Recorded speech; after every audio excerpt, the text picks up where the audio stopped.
The following programme is recommended for those 16 and over, as it contains sporting violence, possible bad language and flashing imagery.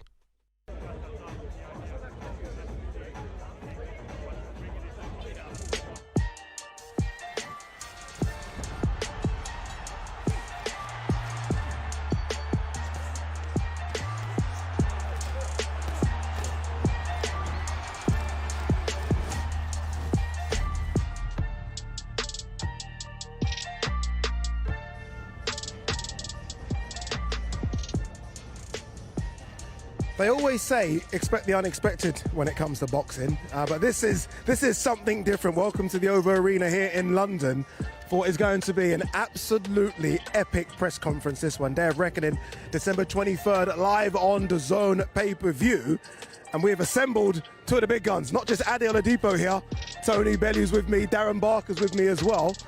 I think it's time for something a bit special. Will be the greatest atmosphere you have ever witnessed in a boxing ring. Here we go. Jacko all over it. The referee jumps in. Tremendous exchange once again at the end of the round. That was one of the most incredible fights I've ever seen. Ryan Garcia just ended it. Oh, brutal by Devin Haney. Big shots from Jake Paul. Edwards, clearly he can mix it at the highest level. This is a championship fight.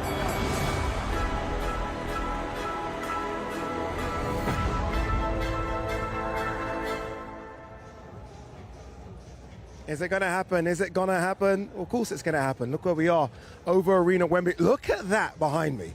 That's absolutely ridiculous. And you look at some of the names that are on that fight card as well. Obviously, Anthony Joshua, Deontay Wilder, Joseph Parker, Otto Wallin, and so many more. This is something special. And of course, the DBS boys had to be here for it. Adi Oladipo, Tony Bellew, Darren Barker. Looking rather sharp, Darren. Cheers, thank you very much. Clearly got the memo. Obviously, Tony kind of got the memo. Of course, it's relaxed at all times. I'm just happy you're still with us. I thought you could be in the jungle, swinging from tree to tree, but you're here. Bro, I'm still here. You are still here. Exactly. This is crazy, isn't it? This is crazy. Nuts. Yeah. Nuts. It really is, isn't But I'm all for it. Yeah. I'm all for it. As a fan of the sport, I am buzzing for this. Buzzing. Yeah, I've been... Go on, sorry, Tony. Credit to His Excellency. Credit to His Excellency, because this is why it's happening. Make no mistake about that. His Excellency has dealt with all of these people and he's brought them all together. He's doing what's never been done in boxing before. He's bringing the rivals together and making them work together. Yeah, I've been saying this, well, I was going to say all week, in the last couple of days, because this has only been put together in the last few days, that we got fighters, different promoters, different managers, different broadcaster networks, finally on one big card. It can happen. It can happen. And I think now this is going to put a lot of pressure on certain people now, promoters, networks, fighters, because there's proof now. This can, and it's, not only is it happening, it's how quickly this is happening. It can be done. Yeah, they have. It really is. A couple of weeks ago, it was a fantastic show as well. I was out there. You worked on the event as well. I mean, they put on events and put on special events. I mean, I was there, and it felt like I was there for the Super Bowl. I mean, I was like, this is like Super Bowl and WrestleMania in one. It felt that good. Yeah. So you know December 23rd is going to be as good. Look, elephant in the room. Let's just get straight to it. Because people have been asking me since this was announced. Yeah. AJ's on the fight card. Wilder's on the fight card. AJ's not fighting Wilder. Okay. Why? You can't have it all. No, is that what it is? For me, let's build up the anticipation. Yeah. Do we need to build it up anymore? It's been 5 years of build-up. Both guys are with new trainers. Both guys are learning new techniques, new training methods, new patterns in the gym. Both of these guys are in transition at the moment. So let them fully evolve throughout the transition, and then next year, let's go. Let's treat this as two semi-finals. Yes. Assuming both win. That's the scary part, though, because I think they're two banana skins. I don't want to say it, but... Don't say it. Don't say it. Okay, I won't say it. Okay, wait, what was you going to say? I was going to say Josh has got the harder fight, believe you me, without a shadow of a doubt. Yeah. But at the same time, Joseph Parker is no mug. So, you know, make of that what you will. Eddie, how does this work? Eddie Hearn just dropped. By the way, he's definitely got the memo. Look at this. I mean, this is big day indeed. How does it work? A fight card coming like this together? I mean, you know, with Matchroom and DAZN, we know who the matchmaker is. These are fighters from all over the place. Who puts these together? Really, the vision of Saudi Arabia, to be honest with you. I mean, This is the fastest I've ever seen a fight card come together. Forget the quality of it, forget the size of the names, just any fight card. I mean, we're talking about conversations that started 10 days ago. Really? Max. Wow. And that wasn't even necessarily AJ at the time. That was Dimitri Bivol, that was Jay Opataya, and then it went into AJ. 10 days. And you know, every time I spoke to the guys, whether it was His Excellency or George Warren, there was another fight added, and then there was another fight added. And, you know, it's just... I've never seen anything like it. I think the speed of it actually benefited everybody because no one really had a time to think. No one had time to fall out. No one had time to think about an interview that happened 6 years ago that someone didn't like. Everyone just said, amazing opportunities for our fighters, amazing opportunity for boxing. Yeah. We need this. Boxing needs this. Let's do it. And we all work tirelessly to make it happen. Yeah, I think it's been a great year for boxing, Darren. A lot of people would like to complain and say we're not getting AJ Wilder, we're not getting Fury Usyk. That means it's not been a good year. It's been an amazing year. Incredible. And this is just the final cherry on top of that cake, isn't it? What a way to end the year. What a way to end the year. I see your tweet saying about that. Thank you. I was just I see it. I saw it too, Eddie. Yeah, thank you. And it's true. It's been a brilliant year. And what a way to end the year. And it sets up a brilliant 2024, that's for sure. Yeah, it certainly does. Tony. Great fights. Absolutely great fights. Tank Garcia, Spence Crawford. It's been an amazing year. So I don't know what the boxing fans are complaining about. And this to add to it, this now shows boxing can compete with, I shouldn't say it, but I will, that we can now compete with the UFC. Because the UFC consistently puts shows on and the best fight the best. Now, with this platform and everyone coming together, it shows it can be done. So, like I said before, I credit His Excellency. Wow, just fair play, because boxing now is showing everybody in the world that the best will fight the best on a platform. AJ, Otto Wallin. Yeah, that face you just made there. You made that it's a very face. tough fight. Yeah. I think it's a very tough fight. I mean, you know, we've looked at this fight before. We know Wallin is underrated, but it was only really his victory in Russia on the road a couple of weeks ago almost, where he beat Gassiev, that everyone started saying, wow, this guy's a serious fighter. They've sparred together, but it was many years ago. They fought. They fought. yeah. 2010, Haringey Cup. Yeah. But I just feel like AJ has always been very comfortable with the fight. He's a tall, 6'6", stand-up guy, but he's also southpaw. And we are talking about 6 weeks of preparation for this fight. But AJ's been in camp. It's not like he just started training 4 days ago. The aim for Anthony Joshua was always to box 3 times in 2023, which I thought might not be possible. Certainly 2 weeks ago, I think it was definitely not possible. This will secure that April the 1st, August, and now December. And, you know, the momentum to move forward into a fight, as everybody wants, as part of this, you know, operation, if you like, with Deontay Wilder, or potentially a fight with Filip Hrgovic for the world heavyweight title, because that belt is going to become vacant. And AJ just wants to become heavyweight world champion again. He also wants the biggest fights out there, and we can't ignore that there's another gentleman on this card by the name of Deontay Wilder, who those two are on a collision course, and that was part of the discussions going into this fight. Yeah, look, that's a big fight. Eddie, I know you need to go. There's so many more big fights coming up on DAZN. Not many bigger, though, than Chantel Cameron versus Katie Taylor 2, Dublin, next weekend. Resurrection is in my DNA.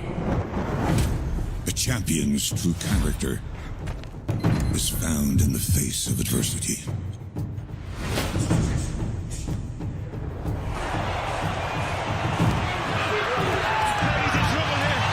Looking forward to the rematch. Fueled by the bitterness of defeat. This is where true champions are made. Ready to rise to the occasion. And make sure that I get my second win against Katie Taylor. Deep, uncharted territory again. Inspired by the sweet taste of glory. In a return to the grounds where it all began. So Katie Taylor is home again. Undisputed titles still for the taking. It's a massive fight. This is where true champions are made. Cameron versus Taylor, the rematch, live on DAZN.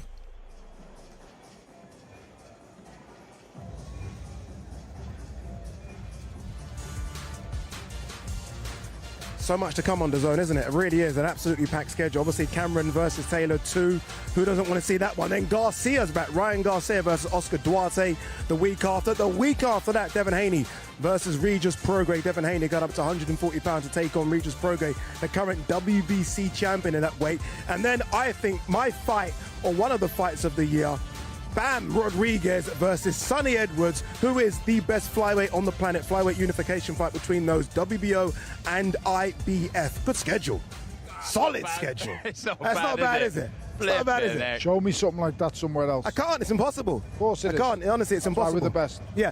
You heard Eddie there mention, I want to get back to AJ because there's so many talking points surrounding AJ. One of the biggest talking points in the last couple of days has been Ben Davison. Yep. Right? Because now AJ, Derek James, it's like they were building a relationship and all of a sudden Ben Davison has come in. I spoke to AJ and I was like, well, what's going on? And he wasn't very forthcoming. What is going on? What do you know, Tony? Has he left Derek James? Is he with Ben now? What's happening? I have no idea. So he will make the decision. You know why? Suits him You know why I best. came to you? Because you Why? said AJ new training camp. You said that. You did say You said- that. you heard it. He said I that. said he's in transition, as is Deontay Wilder under Malik Scott. Yeah. They're all in transition, so transition takes time, guys. It's not going to be one fight, two fights. Darren, you know, we've gone from pros to amateurs. I don't think you ever moved to trainers, but you've gone from an amateur to... It takes time to learn someone's techniques, training patterns, methods. There's so many different things to take into consideration. I'm not going to lie. I'm quite shocked he's took this on 6 weeks' notice. I know what Eddie said. He's been in camp anyway and he's been training, but Otto Wallin is no one's fool. He's not a mug, believe you me. And don't get me wrong, the Gassiev fight, it's a win, but Gassiev isn't a heavyweight. He's a really strong, powerful cruiserweight. He ain't a heavyweight. He's too slow on the feet, and he's not going to get close enough. Yeah, I think Gassiev, you're right. So to that point, Gassiev weighed, I think, 214 pounds for that fight against Otto Wallin. Otto Wallin weighed nearly 250. It weren't great. Yeah. I must say, it weren't great, but he won.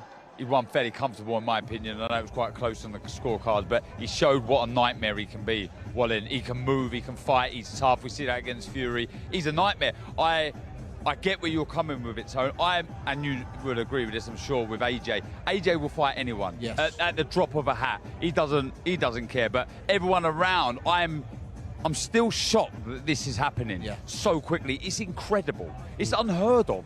Maybe one fight, you might be like, wow, that's remarkable, but all of these fights. Yeah, let's have a look. I mean, you look around. I mean, in the corner there, you can see Deontay Wilder, Joseph Parker. That's the fight that is going to happen, isn't it? Them two are going to get it on with each other.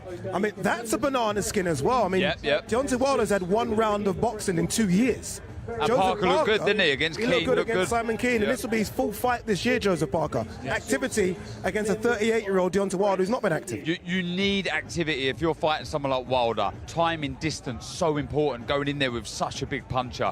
That really holds Parker's chance in good stead, but it's hard to look past Wilder just because... You have to look at, you know, when he got stopped Joe Joyce. by Joe Joyce, and that fight is the fight for me where he took an awful lot that night, and fighters aren't usually the same after taking shots the way he did that night. And Joe Joyce has never been the biggest puncher. He wears you down, and he tires you and he ends up stopping you. And it's after them kind of fights you're not the same, to be honest, guys. That's why I wanted to see him against Simon Keane. Look, I know Simon Keane's not Deontay Wilder. I want him to see in there against a puncher, against someone who's unbeaten, and see what you can do. And I thought he looked really good. And I thought the link up, I think the link up with Andy Lee's a good one as well. Yeah, without a shadow of a doubt. Andy Lee's been round and spent a career around the greatest coach that's ever graced our sport, in the late great Emmanuel Stewart, in my opinion. Yeah. So Andy Lee is going to be a fantastic teacher, and I say teacher because there isn't many teachers left in boxing. There is loads of good men on the pads and stuff like this. Very few teachers left in our sport, and I class him as a teacher. Yeah, my favourite fighter on the planet is on this card as well, and that's Dimitri Bivol. He takes on Lyndon Arthur, and Todd Grisham's with Lyndon Arthur now. Indeed, I am in the flesh, Lyndon Arthur. You just told me you found out about this fight how many days ago? 3-4 days ago. How'd that conversation go? Manager phoned me, put it to me, and said, "Will you take this?" And it's like, "Okay, let's fuck it, let's do it." Bivol's kind of the boogeyman. Not a lot of people would jump right at that opportunity. Why did you agree to face him? I don't know, why not? Why not? You know, look at the card. look at the car behind me, look what's happening, look at the event. Why not be a part of this? Well, you certainly have a chance. I believe I can beat him as well, so why not? Yeah, what's it going to take to beat Bivol? Take a lot. Obviously, we all know what Bivol is. No one's blind to the eye of how good Bivol is. We know we've seen him against Canelo. We've seen him beat everyone he's been in the ring with. But I believe I'm a little bit something different than he's been in the ring with. So why not? Your last win was so dramatic, so emotional for you. What's that time since then been like for you? How has your life changed? Not so much changed, even. Not so much change. We crack on. We get on with it. Obviously, I know I've got the IBO world title, but it's not regarded as one of the best ones. So we crack on until we get the biggest one and the best one. All right, so when all your fans are watching right now, what's the game plan? What's going to happen December 23rd when you step in? Come on, give us a little hype session. Get us pumped up here, all right? We want to believe that you can beat Bivol. You can beat the boogeyman. I'm going to go in there and jab and throw some right hands in it. I'm going to go in there and jab and put some right hands behind it. I've obviously got to be the best me on the night, and I've got to believe in myself, and right now I do, so we'll see what happens. And when you look at the rest of the card, which heavyweight fight has you the most excited? Dubois and Jerome Miller. Through Jerome Miller's persona and how he comes across, and how he's got a bit of a big point to prove coming off the news of the drug talk and stuff like that. So I believe. And Dubois got a lot of points to prove. Coming off the Usyk loss, so it's that's an exciting fight for me to watch. Look out for. Sorry. All right. We'll look forward to seeing you on the 23rd. Thanks for stopping by. Thank you. All right, let's send it back to Ade. This is how crazy this card is. You heard Lyndon Arthur there say, when did you get the call to fight Dimitri Bivol? 3 days. 3 days ago. But we'll laugh, but you got to take it. World champion, good money, you got to take it. Best light heavyweight in the division. The mad thing as well, they're asking, what's the game plan? How do you beat Bivol? He ain't got a game plan in 3 days. It's hard enough to come up with one full stop. Jab right hand. Yeah. I mean, there's not. As if there's something else left. That's how crazy this card is. Yeah. Unbelievable. Yeah, but look, I mean, we saw Dimitri Bivol, we saw him against an Englishman in Craig Richards struggle. I know many moons ago, right? Craig surprised a few people. Lyndon Arthur can box, obviously, look, not at the same level as Dimitri Bivol, but you take these fights. You take them, and it's a win-win for Lyndon Arthur, isn't it? I mean, you win, the world is yours. You put on a good performance, you're still within for big fights. Yeah, but look, you want to tick boxes in this sport, and the two boxes are rewards, both title-wise and money. They're the two boxes. He's ticking both in this one fight. You want to test yourself against the best. You want to find out how good you are. Am I worthy of being one of the best out there? And you want to, make your bank account happy. And he's doing both there. Good luck to him. Yeah, the bank account is going to sing. You guys can probably see behind us. The fighters are not there yet. They're not there yet. I can promise you, though, I've seen every single one of them. They are in the building. You heard Lyndon Arthur mention a name there in terms of what fight he's looking forward to. And he said Daniel Dubois versus the very controversial Jarrell Miller. Yes. I was going to come to you. I was going to come to you on this one. Okay. Do you want to know? Jarrell Miller's in the building. Gets an opportunity. He is. And believe you me, to make a lot of money against Daniel Dubois. He will literally vocally tear Daniel Dubois a new backside. Yeah. Vocally. He will write him off today. He will. I was trying to word that in the best way I possibly could. Yeah. And that was the best way. Without swearing. Most PC-friendly way I had inside of me. So Daniel Dubois is in trouble at that table. He's in trouble at the table. He's not in trouble in the ring, though, is he? Yes, he is. You think? Yes, he is. You think Jarrell Miller's going to be about 20 stone. I wouldn't say he's a big favourite. I would make Daniel Dubois a slight favourite. Slight, yeah. But believe you me, if this fight goes past 5 rounds, Daniel Dubois is in a whole heap of trouble. Are we thinking of Jarrell Miller pre what happened? Possibly, but the way he fights could be all wrong for Dubois. When I look at it, if he starts walking Dubois down, takes some bit, he's cute, he's very switched on coming forward, the way he rides shots, moves shots, and he'll constantly apply that pressure with the front foot. He's like a box, Miller. He's about as wide as he is tall. I mean, he's literally like a box. And box of tricks. Is it box of tricks? Yeah, I mean, look, you're right. We could be looking at the old Miller, but still, if he's got anything left about him, this is a hard night for Dubois. Yeah, someone I thought was going to be in this card who's not, and it does surprise me he's not there, is Mr. Derek Chisora. Todd Grisham's caught up with him. Yeah, Ade, I felt the same way. Why isn't Derek Chisora on this card? I asked you the question, and I said, don't answer me yet. Let's save it for the cameras. Why aren't you on this card? Listen, hand on my heart, they offered me the fight. And then we spoke numbers. They came up with a number and decided it's our final offer. And they said, if you don't take it, we're going to give it to Daniel Dubois. I'm like, you know what? Go ahead, give it to him. The Baby Miller fight. Yeah. So that's why Daniel's in it. Well, now do you regret that decision, seeing how big this card is and how much attention it's getting? No, I never regret. I don't cry over spilt milk. I don't regret. That's why I'm here to support. I'm not here to trying to talk bad about the card. The card is an amazing card. Only Saudi Arabia, the kingdom, can actually get all the promoters together, sit on the same podium table, and same different fighters on different undercard, same fighters on one card, different production. Do you understand? BT, Eddie Hearn, Frank Warren. Exactly. I mean, like, what else can deliver that apart from the kingdom? That's it. So listen, I'm here to support. Who knows? I'm a big fan of Saudi, so who knows? We'll never know. But I turned it down because the numbers were not right. It was back and forth and stuff like that. They said, we're going to give it to somebody else. I'm like, okay, fine. I was like, thank you very much for appreciating for thinking of me first. So great. Wait, a lot of these fights look like they're going to be really close. How do you break down that Deontay Wilder versus Joseph Parker fight? I tell you what the wild card is, yeah? Deontay should walk over Joseph Parker, but I don't think so. Do you understand? I don't think so. Because I think Joseph Parker now, he's found something else in his system now that he wants to win. Yeah? And AJ, this is going to be a tricky one. Do you understand? Southpaws. He's not really good with southpaws.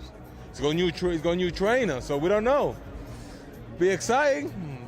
But I tell you what, some fights you think they're going to win, they're not going to win. That's one thing I'm going to tell you now. Well, what about the Dubois versus Baby Miller fight? You should know that one pretty well. Who's going to win that one?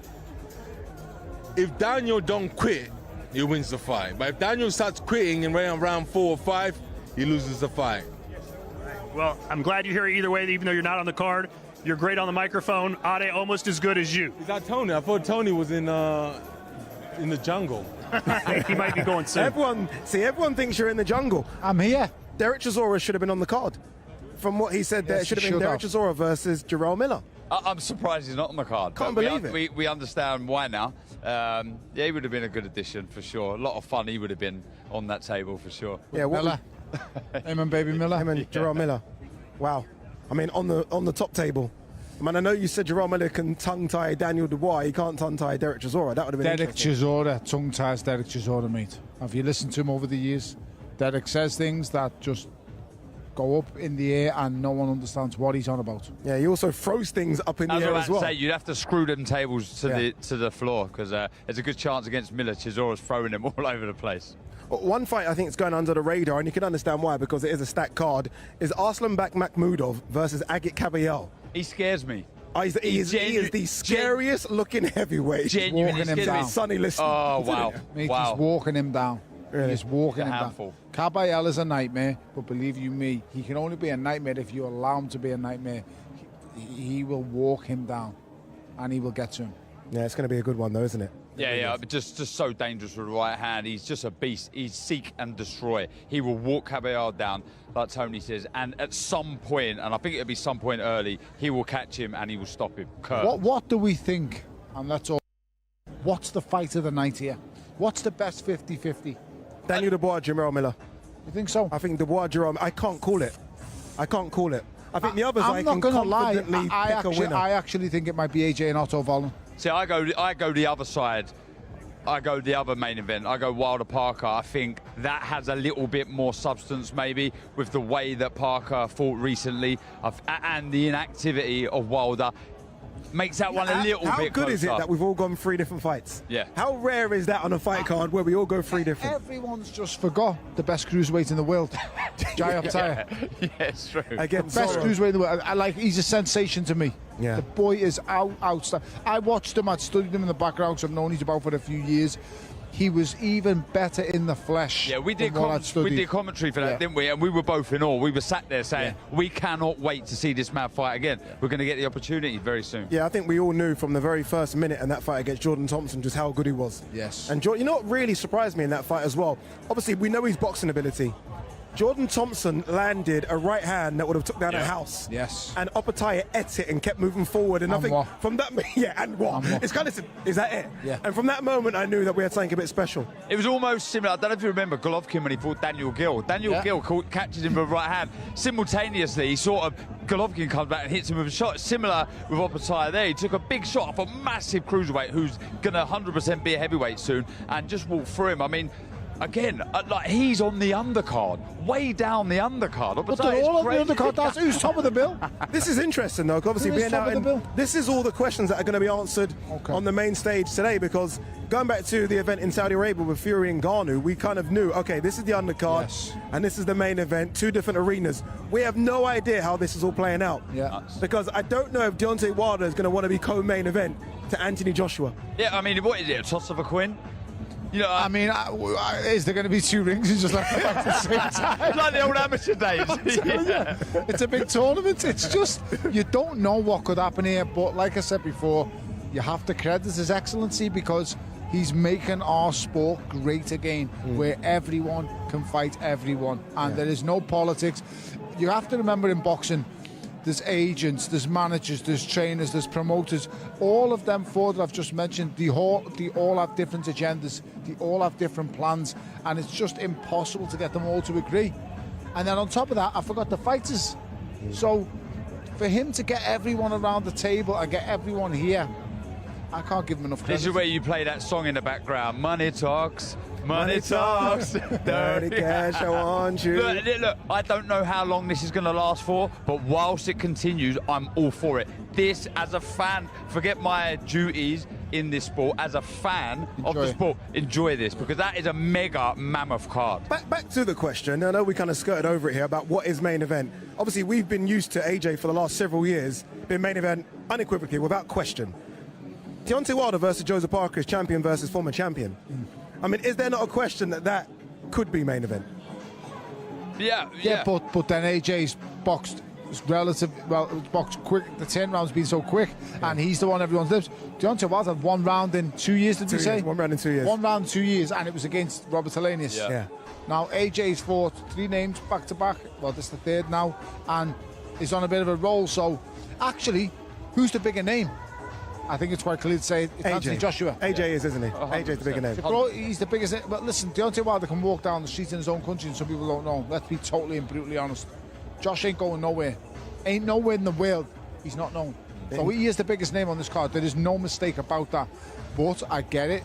We all want to see AJ v Wilder. All right, very quickly, there are still a couple of fights that we've not spoken about. A couple of really big names as well. Filip Hrgović fights Mike Demori, who fought David Haye, which is interesting. Yeah, not at all. I agree. And Frank Sanchez versus Junior Farr as well. It really should be Frank Sanchez versus Hrgović. But I'm asking for too much. I'm asking for too much. Come on now. All right, anyway, look, enough from us. We are ready. We're going to hear from the fighters and from Eddie and Frank on the same stage. It's time.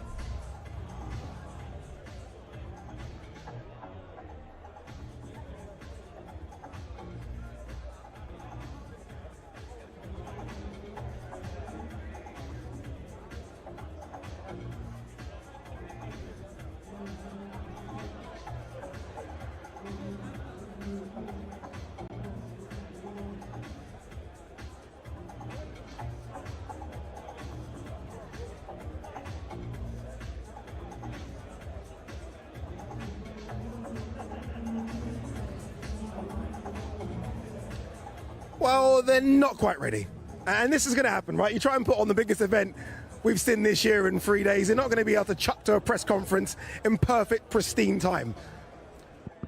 But I do think they are now ready. I can see people on either stage. Hello, welcome everybody. Thank you for joining us here today for today's groundbreaking press conference. We've got a huge event in Riyadh on December the 23rd, and we're now going to welcome to the stage some of the stars involved in this huge event. Let's first welcome heavyweight contender Junior Farr.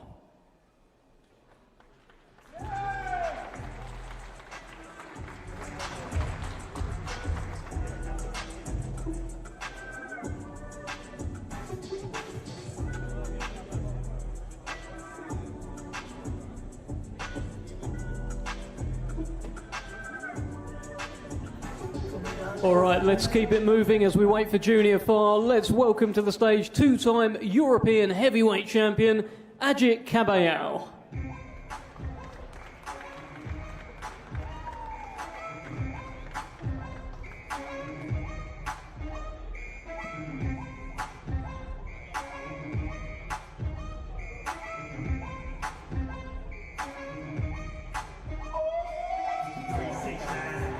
All right, let's welcome up to the stage the IBF World Cruiserweight Champion, Jai Opataya.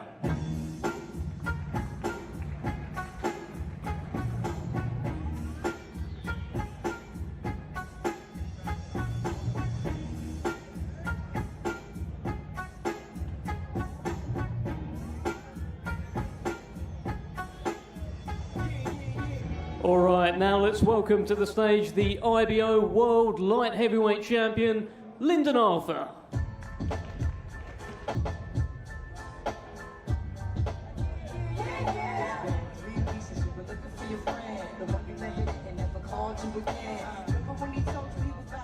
All right, now let's welcome to the stage the WBA World Light Heavyweight Champion, Dimitri Bivol.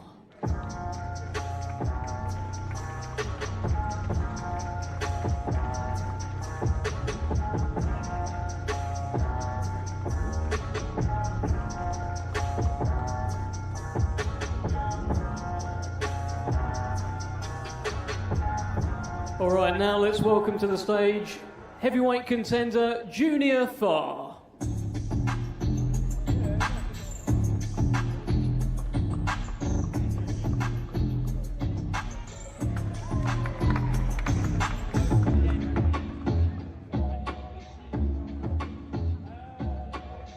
All right, on to our next heavyweight contender. Let's welcome Mark Damori.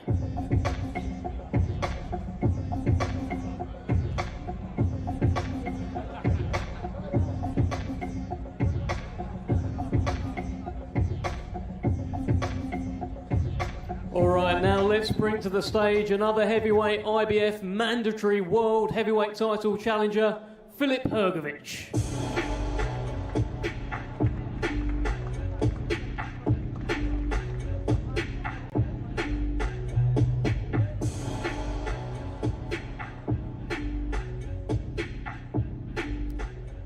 All right, now let's welcome to the stage one of the hardest working promoters out there of Salita Promotions, Dimitri Salita.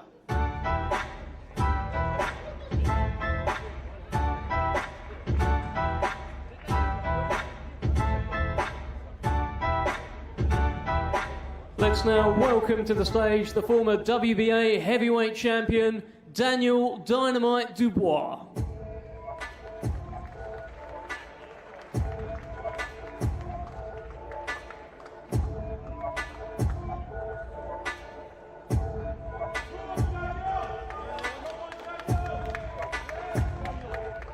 All right, now let's welcome to the stage his opponent on December 23rd from America, Jarrell Big Baby Miller.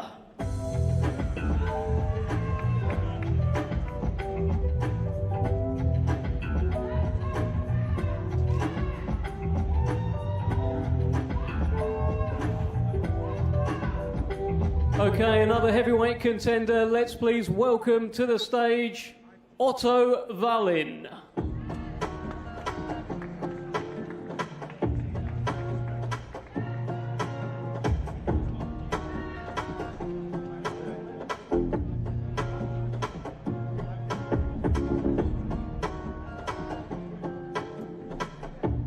Okay, ladies and gentlemen, let's please welcome to the stage the former WBO World Heavyweight Champion, Joseph Parker.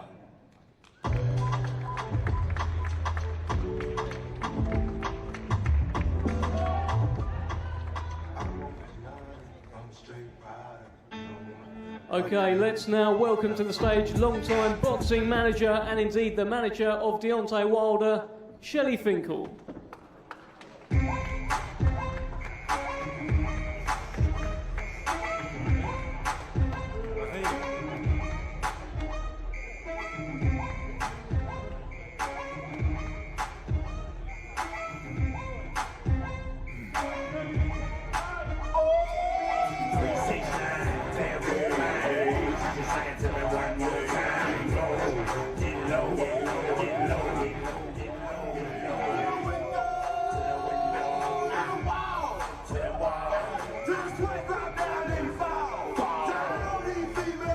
Okay, ladies and gentlemen, now let's welcome to the stage the WBO European Cruiserweight.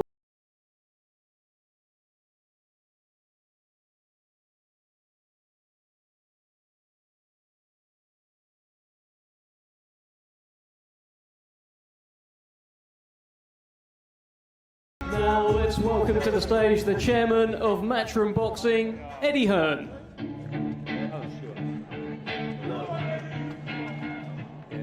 If you had one shot, one opportunity, everything you ever wanted, one moment, did you capture it? Okay, well that's Eddie Hearn. Now let's welcome to the stage Hall of Fame boxing promoter Frank Warren.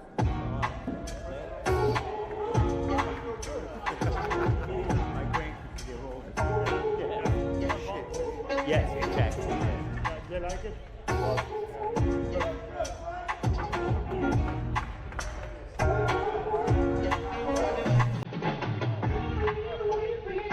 Yeah, where you wanna go, baby, let's go. That's my wife, you know. This one's on my heart, let the rest go. 180 when I stick this way. I should be there. You're going to me. Really made me think so quick. I think I'm in love with. All right, now let's welcome to the stage the former two-time unified world heavyweight champion. Please welcome Anthony Joshua. Pull you up, peeking too soon. I saw as I stepped in the room. I probably jump on the shoe. As soon as I stepped out the womb. As soon as I walked into class, the teacher, she gave me a pass. Stand on the table, we're dropping some magic, so everyone's shaking up, shaking their hips, losing their dropping the fit. Yeah, just like that, we're cracking the whip. Just dipping out, I'll be back in a bit. I'm back in a second, reloading my weapon, my tongue on my lips. Ask pretty please, you can jump on my. Let's talk semantics, I hope this romantic. I probably might fall in love with this shit. What you got for me? What you got for me? What you got for me? All right, thank you, ladies and gentlemen. Now let's welcome to the stage the former long-reigning WBC World Heavyweight Champion, Deontay Wilder.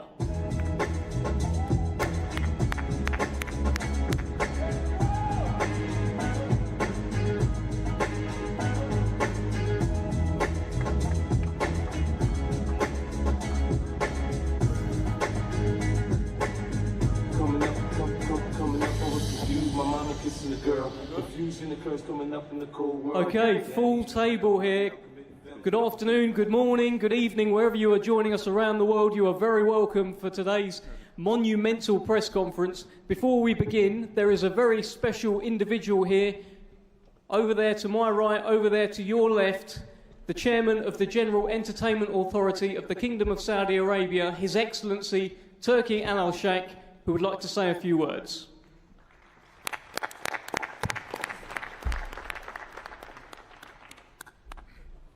Good evening, everybody. I'm glad to be here today. This is an amazing day for the boxing fans. This is a great card. This is the beginning, not the beginning, the next, the number 2 step after the 28th of October, when the opening of Real season ceremony, Battle of the Baddest. When Frank Warner, my friend, said from 4 months ago, it is game changer, it's mean it. It is game changer. We focus in Riyadh season in the vision of the Crown Prince, God bless him, 2030 for the country, to deliver to the fans of boxing all around the world, great fight and great day. For that, I hope in 2024 to see great fight for Riyadh season and Riyadh calendar. We want to see Joshua Wilder, we want to see Bevel and the Shishanians star, and we want to see Hergovich, we want to see all the stars and in good fight. We'll focus to deliver this if they help us. And I thank all the 12 promoters who was with us today for everything, and I am happy to be here, and please help us to deliver to the market good fight, because I am fan and you are all fans and around the world. The last thing, in this day we will try to be deliver it to the people with good price in the platform, inshallah. Thank you.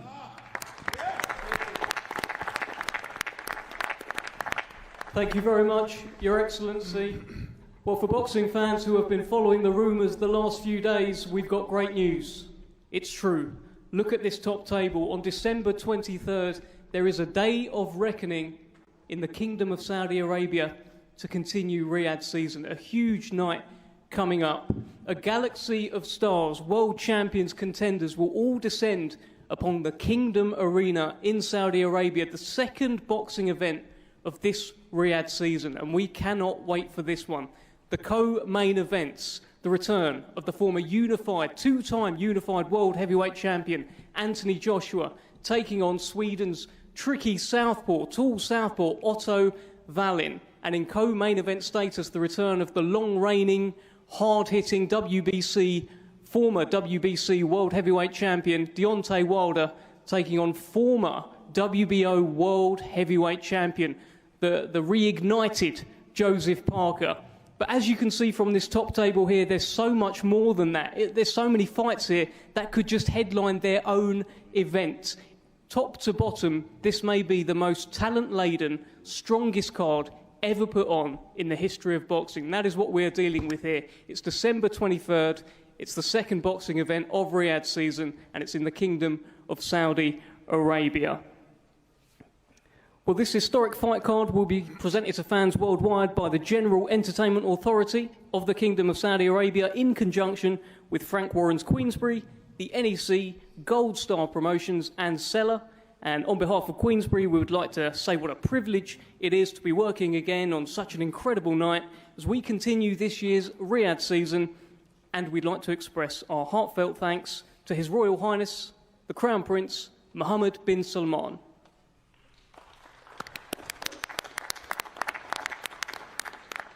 And our thanks to His Excellency, the Chairman of the General Entertainment Authority of the Kingdom of Saudi Arabia, Turki Al Sheikh. And of course, a huge thanks to all of the teams at the GEA, Riyadh season and Seller as we continue to work together to deliver special nights in the Kingdom.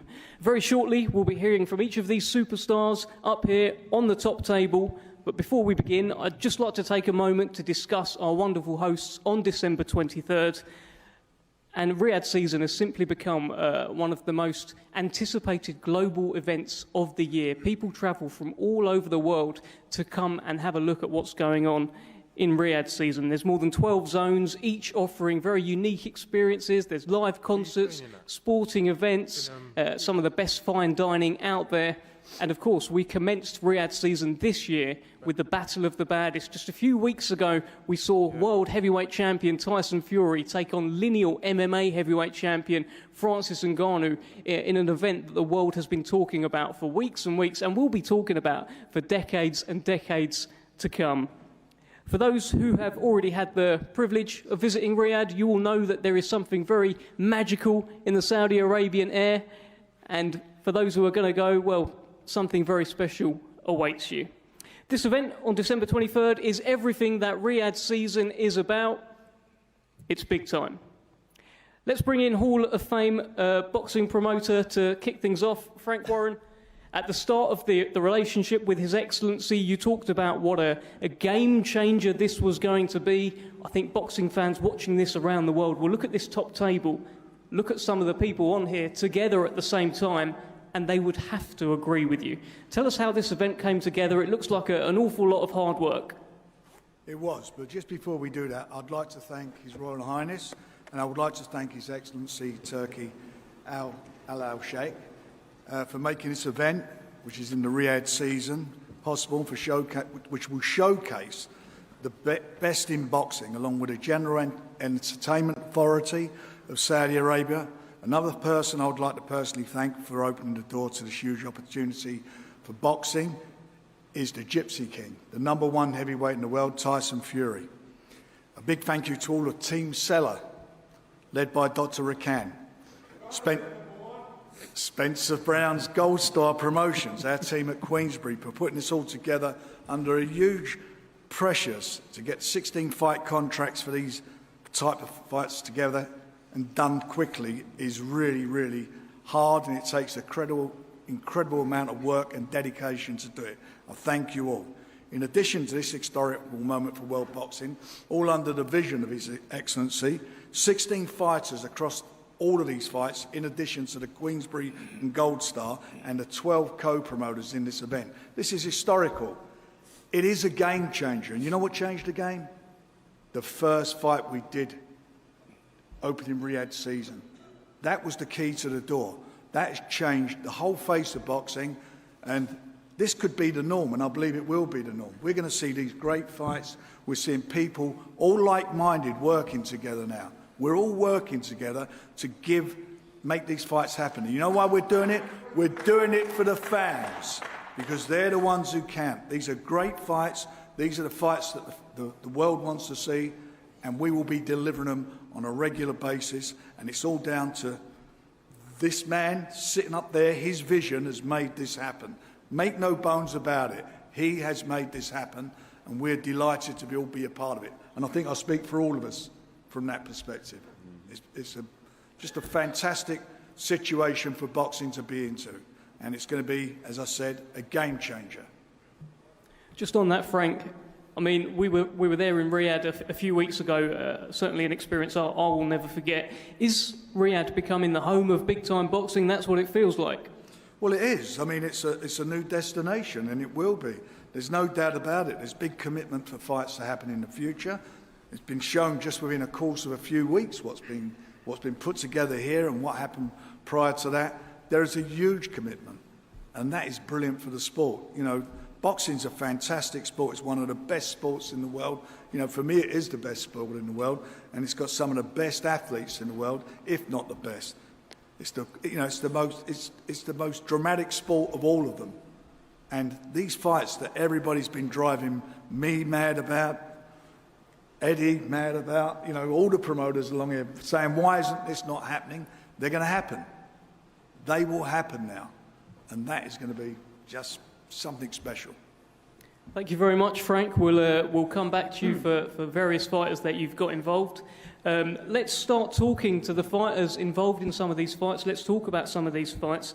Let's begin with, there's a unbeaten Cuban heavyweight Frank Sanchez takes on Commonwealth Games bronze medalist New Zealand's heavyweight giant Junior Farr.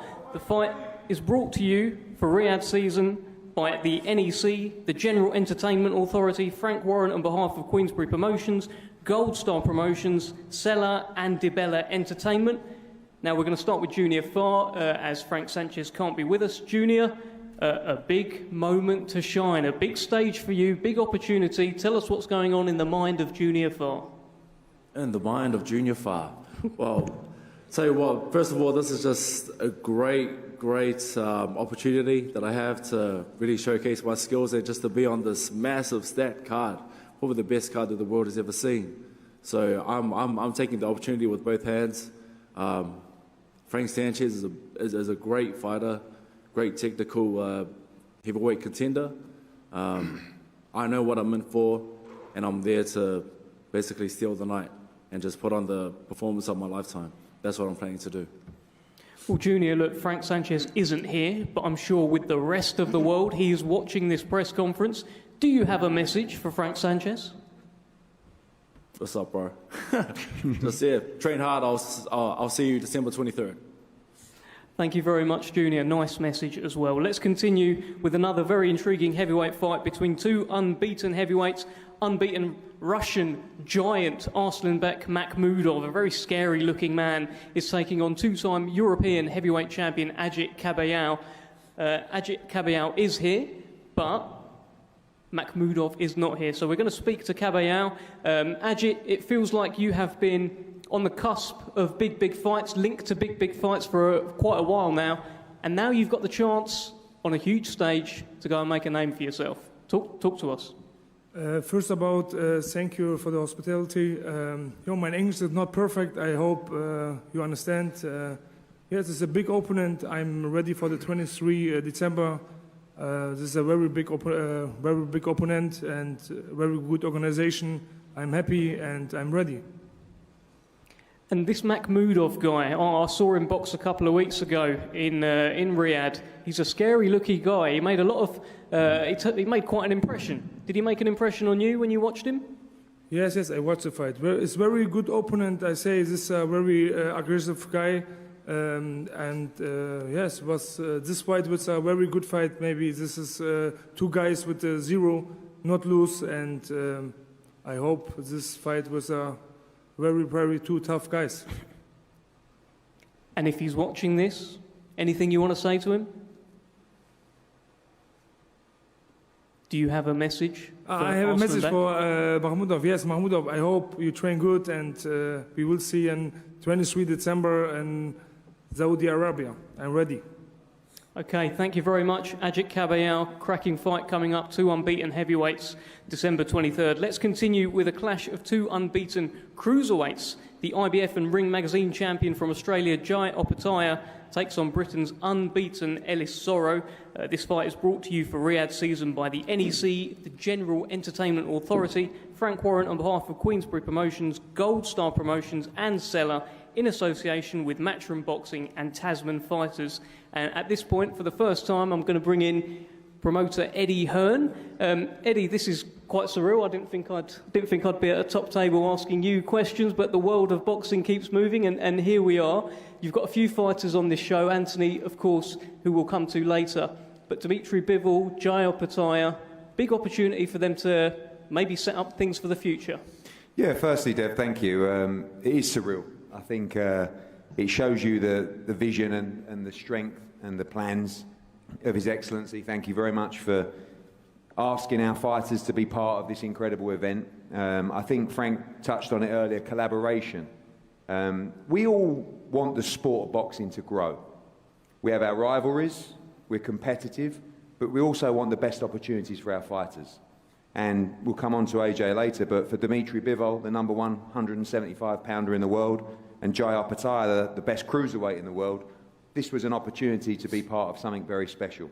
I've never seen a card come together at speed like this, and thank you to, of course, His Excellency, but also to George Warren, to Spencer, and the teams at Queensberry and Matchroom that work very quickly to make these fights happen. And it just shows you when you want to make fights, when you have a vision, when it is in the best interest of the fighters, we can get it done. So I think it's refreshing to see the change, perhaps, in the way boxing works here today. And I think the event on December 23rd is the best event I've ever seen in the sport of boxing. So, firstly, when you talk about Jai Opetaia, he came over recently in his, which unfortunately for Jordan Thompson has to be called a demolition job. I think it was a performance that grabbed the attention of the UK fans, the global fans. A shout out to Mick Francis, who has worked tirelessly in the career of Jai Opetaia to get him to where he is. This opportunity for him is life-changing. Ellis Sorrow's a great young undefeated fighter, but we believe Jai Opetaia is the king of the cruiserweight division. And if you haven't seen him fight yet, tune in and be part of Riyadh season on December 23rd, because this kid is very special. Thank you, Eddie. We'll come back to you on the Dimitri Bivol fight. Frank, I'm going to bring you in here. Ellis Sorrow is your man. Big opportunity for him. You've only had him for a few fights now, and here he is, right in the deep end against Jai Opetaia. Tell us about this fight. I will do. Just before we did that, very remiss of me, I did not include our thanks to Bob Arum and Top Rank, who are also involved in the show, so apologise to them. So, listen, for Ellis, this is a massive opportunity. This is a chance you get. They come along once in a while, and he's worked very hard. He's been very diligent. He's undefeated. He can punch. There's no doubt about that. I think they're both big punchers. So I think we're going to get something a little bit special on the night between the two of them. And he knows what he's got to do to become world champion. And I'm sure Jai knows what he's got to do to keep his title. But I think we're going to get a really, really good quality fight between them.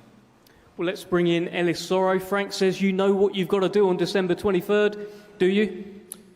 Yeah, this is arguably the best cruiserweight in the world at the moment, so definitely got to be on my aim game. I'm really looking forward to it. This is the biggest event I've ever been involved with and probably will ever be involved with. So yeah, I'm buzzing. I'm looking forward to it.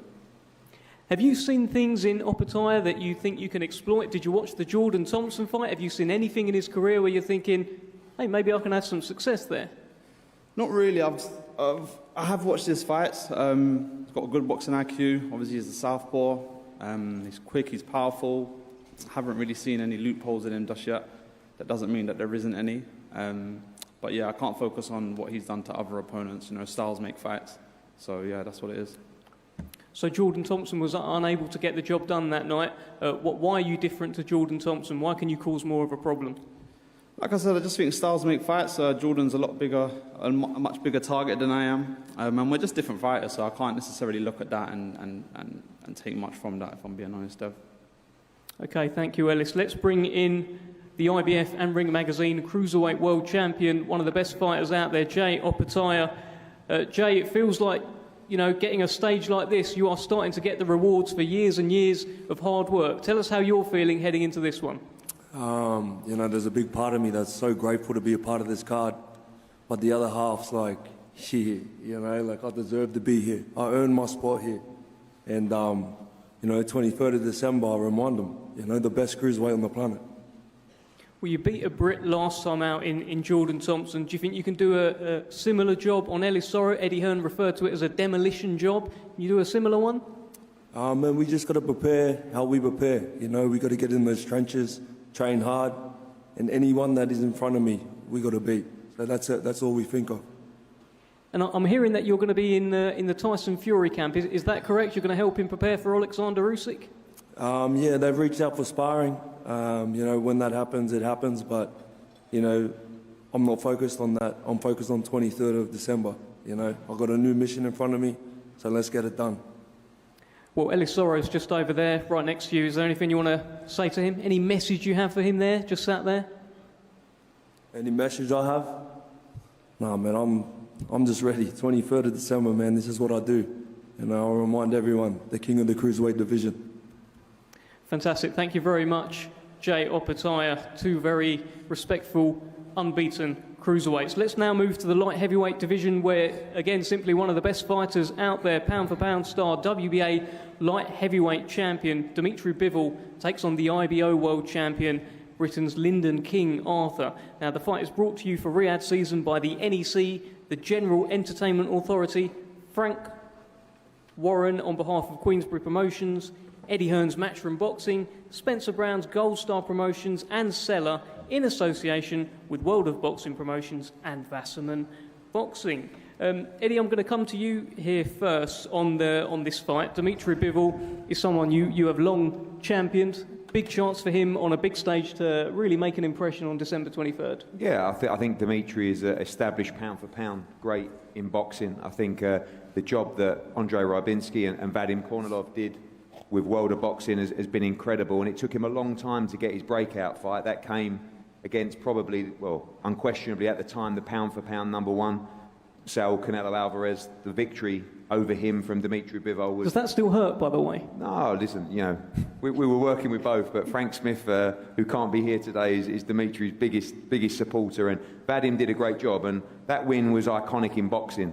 A great win as well against Gilberto Ramirez last time out, some time out with injury, and now back in a great fight. I'm so pleased to see Lyndon Arthur get the opportunity. You know, this is such a great opportunity for so many British fighters, and I'm glad that it was given to Lyndon Arthur, who's, you know, you've seen him in great fights against Anthony Yard, winning and losing, and he'll give it everything with Pat Barrett and the team on December 23rd. But for Dimitri Bivol, we all know what he wants. He wants the winner of Artur Beterbiev against Callum Smith for undisputed. I'm sure that's a fight that will be discussed in due course, but Lyndon Arthur got other plans, and I think it's a great matchup. Thank you, Eddie. Well, let's bring in Lyndon Arthur, the IBO World Light Heavyweight Champion. Lyndon, for many fans, this seemed to come out of nowhere. Did this come out of nowhere for you? Were you expecting an opportunity like this to knock on your door? It kind of came out of nowhere, but you know, it is what it is. This is boxing, and this is what happens in boxing. You have to take these kind of opportunities when they come. So, big stage. This, you know, you call yourself Lyndon King Arthur. You can become the king on December 23rd. What are your thoughts about this fight and about Dimitri Bivol? Everyone knows how good Bivol is. It's no like secret. You know, we beat Canelo and stuff like that. But I have to do what I have to do, and I have to come in here and try and upset the the plans that he's got for the future. So I'm excited to be a part of this big event. There's a lot of main event cards on here, fighters on here, sorry. So I'm happy to be a part of it. And have you seen anything in Dimitri Bivol that you can exploit? Yeah, loads. Can't wait. Okay, thank you, Lyndon Arthur. Let's bring in the WBA World Light Heavyweight Champion, Dimitri Bivol. It's been a while since we've seen you. We saw the fight with Canelo. We saw the brilliant fight with Gilberto Ramirez as well. And you've been away. You must be itching to get back in there. First of all, hello, everyone. And I want to say thank you for Saudi Arabia and Turkey Al Sheikh for making this incredible event. And I'm glad to be a part of this event. What about my fight? Of course, I'm glad that I'm coming back in the ring because I'm really missed to fight. And I want to say thank you to the team of Lyndon Arthur that he took this fight. For this moment, for today, I think this is the best opponent for me in the light heavyweight division. What have you seen of Lyndon Arthur? I know that he has good boxing skills, he has his discipline, and he's the champion, IBO champion, world champion. And what do you want to show the fans December 23rd? What do you want them to say about Dimitri Bivol? Please repeat. What will fans say about you on December 23rd? You know, I just wanna go to the ring and show Dimitri Bivol. I wanna show boxing skills. I wanna make good fight. I wanna move forward to my goal. Thank you very much, Dimitri. We look forward to that one. Let's continue back in the heavyweight division where we've got an unbeaten IBF World Mandatory Challenger, Filip Hrgovic, risking his status against the heavy-handed Mark Damori from Australia. This fight is brought to you for Riyadh season by the NEC, the General Entertainment Authority, Frank Warren on behalf of Queensbury Promotions, Spencer Brown's Gold Star Promotions and Seller. Let's start with Mark Damori. Mark, you have been unbeaten in the last 6 years. It's 11 wins on the bounce. Big chance for you to shine on December 23rd. Yeah, I've got 11 wins in a row, 10 by knockout, and I'm aware that they haven't been the same class as Filip Hrgovic. I've watched his career. I'm very aware he's very talented. He hits hard. He's got a good chin. But any human being that I fight, I'm going to try and rupture his spleen. I'm going to attack his body.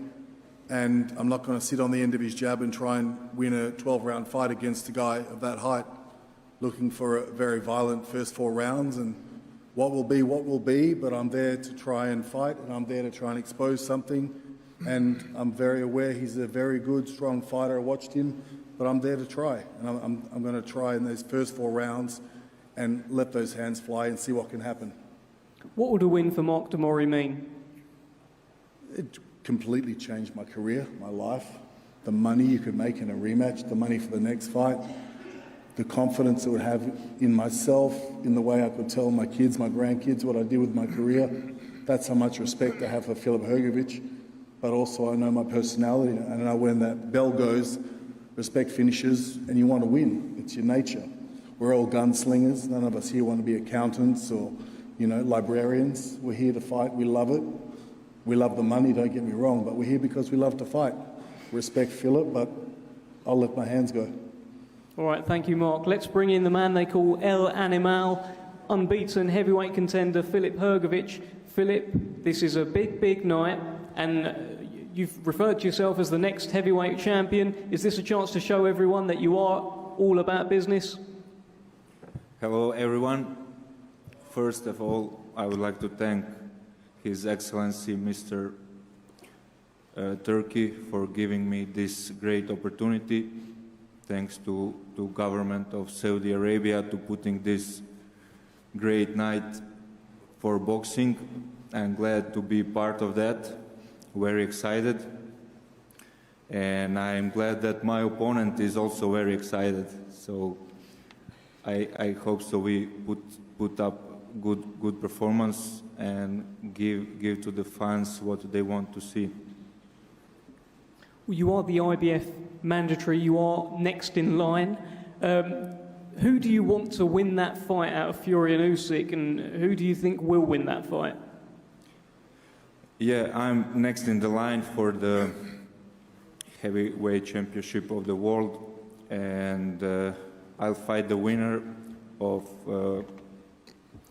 Usyk against Fury, or if they vacate the title, if they want to do a rematch, I'll fight the next best ranked contender on the IBF rankings, and that will be the winner of fight Joshua against Wallin. So next year will be interesting. We'll see what will happen, but I'm looking forward to big fights. Thank you very much, Philip. Frank, I'm just going to bring you in here. It's another fantastic, heavyweight in the mix here in Filip Hrgović, and there could be some big nights coming up for him in Riyadh. Give us your thoughts. Look, he's got a win over Zhang, and he's in the #1 position, so he can't afford to lose this fight. He wants to get a crack at the world title. He's got to win the fight. He's very capable, undefeated. And I think it's going to be quite interesting. I think it's going to be a really interesting fight. And whatever happens next year, again, he will be involved in quality fights. There's no doubt about that. He's got to keep winning. If he keeps winning, he will get his shot at the title. No doubt about it. Thank you, Frank. Let's keep it moving. In the heavyweight division, we've got a very, very intriguing fight here between Britain's hard-hitting former WBA heavyweight champion Daniel Dubois against America's loud, outspoken, unbeaten and brash Jarrell Big Baby Miller. This fight is brought to you for Riyadh season by the NEC, the General Entertainment Authority, Frank Warren on behalf of Queensberry Promotions, Spencer Brown's Gold Star Promotions and Seller in association with Salita Promotions. Now, before we speak to the fighters, let's hear from the promoters. I'll bring in one of the hardest working promoters out there in Dimitri Salita. Jarrell Miller is a guy that you have been backing for a long time now. He's right behind you there as well. Big chance to remind the world what Big Baby's about. Thank you. First of all, we're very grateful to participate in this event, and I'm very grateful to His Excellency and to Queensberry. It's been a great honor to work with you guys. I've been saying this for a long time. Jarrell has the skills, the personality to be one of the best heavyweights in the world. This is a big step in that direction, and I believe he's going to be explosive, sensational, exciting, and victorious on December 23rd. How do you see this fight going? Because Daniel Dubois, in his last fight, he boxed Usyk. There's a lot of controversy around that fight. Jarrell Miller, I don't know if he's boxed at that level yet, but tell us how you break down this fight. I think Daniel Dubois is a very talented fighter. He has shown that he's hungry, he has a lot of power, he wants to win, but Jarrell's tenacity, his size, his power, I believe is going to be his key to victory. And Jarrell, with an impressive victory, fits himself right in to the big fights with Anthony Joshua, the winner of Tyson Fury versus Usyk, Deontay Wilder, etc. He is an elite heavyweight, and I believe it's just a matter of time until he reestablishes himself as that, and December 23rd is a big step in that direction. Thank you, Dimitri. We'll come back to you when we're talking about Otto Wallin. I'll bring in Frank Warren here. You are Daniel Dubois' promoter. This is Daniel's first fight since that Alexander Usyk fight, and you would be forgiven for maybe an easy touch, but in front of you, you've got a 300-pound pressure fighter who's unbeaten and coming to take Daniel's head off. Tell us your thoughts. Look, Daniel needs a fight. He needs a tough fight. He's got to go out there and show everybody what he's about. He was that much away from becoming world champion. I'm not going into the controversy again, but he can punch. And there's been some doubters out there. We believe in him. He believes in himself. So he's got to get out there now and show what he's all about. He's a young man. And this is, at the end of the day, I'm with the greatest respect to all you fellas. A lot of them are getting older. He's a young guy. He's got a big opportunity here to on this stage to show that he can do it and what he's all about. And I've got faith in him to do it. And obviously you're going to speak to him yourself and ask him. But he cannot afford now to slip up. This is it. This is his big moment in time, and we're going to find out what Daniel Dubois is all about. Thank you, Frank. Well, let's bring in Jarrell Big Baby Miller.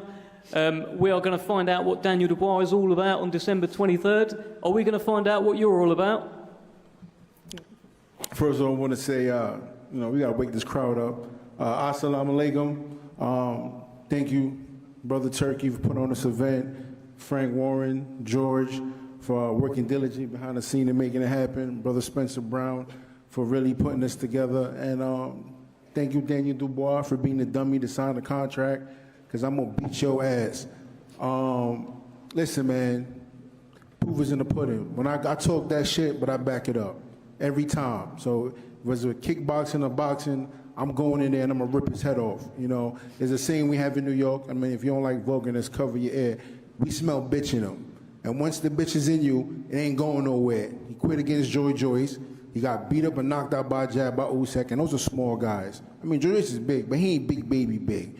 So I'm telling you something, when you find a mean guy like me that's throwing 80 punches around, got a good chin, don't quit, come forward, I'm kicking his ass, and I'm sending him to early retirement, plain and simple. Okay, well, let's Ask your mama, too. Let's actually bring in Daniel Dubois here. Daniel, you've just heard a lot of comments there. He says he's going to kick your ass. He's talked about doing all sorts of things to you on December 23rd. How does that sound? Excited for it, you know, this is it. Big time boxing, baby. I want to chop that tree down, and that's what I'm planning to do. Jarrell, what do you think of Daniel Dubois?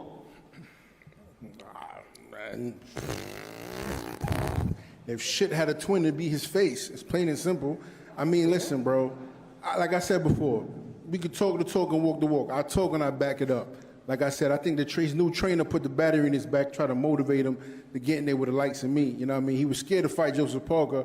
I heard Joseph Parker moved too much for him, so he don't want to chase him around. So he thought because I'm inactive, he going to fight a big guy like me. But I come forward, and I'm just mean, hungry.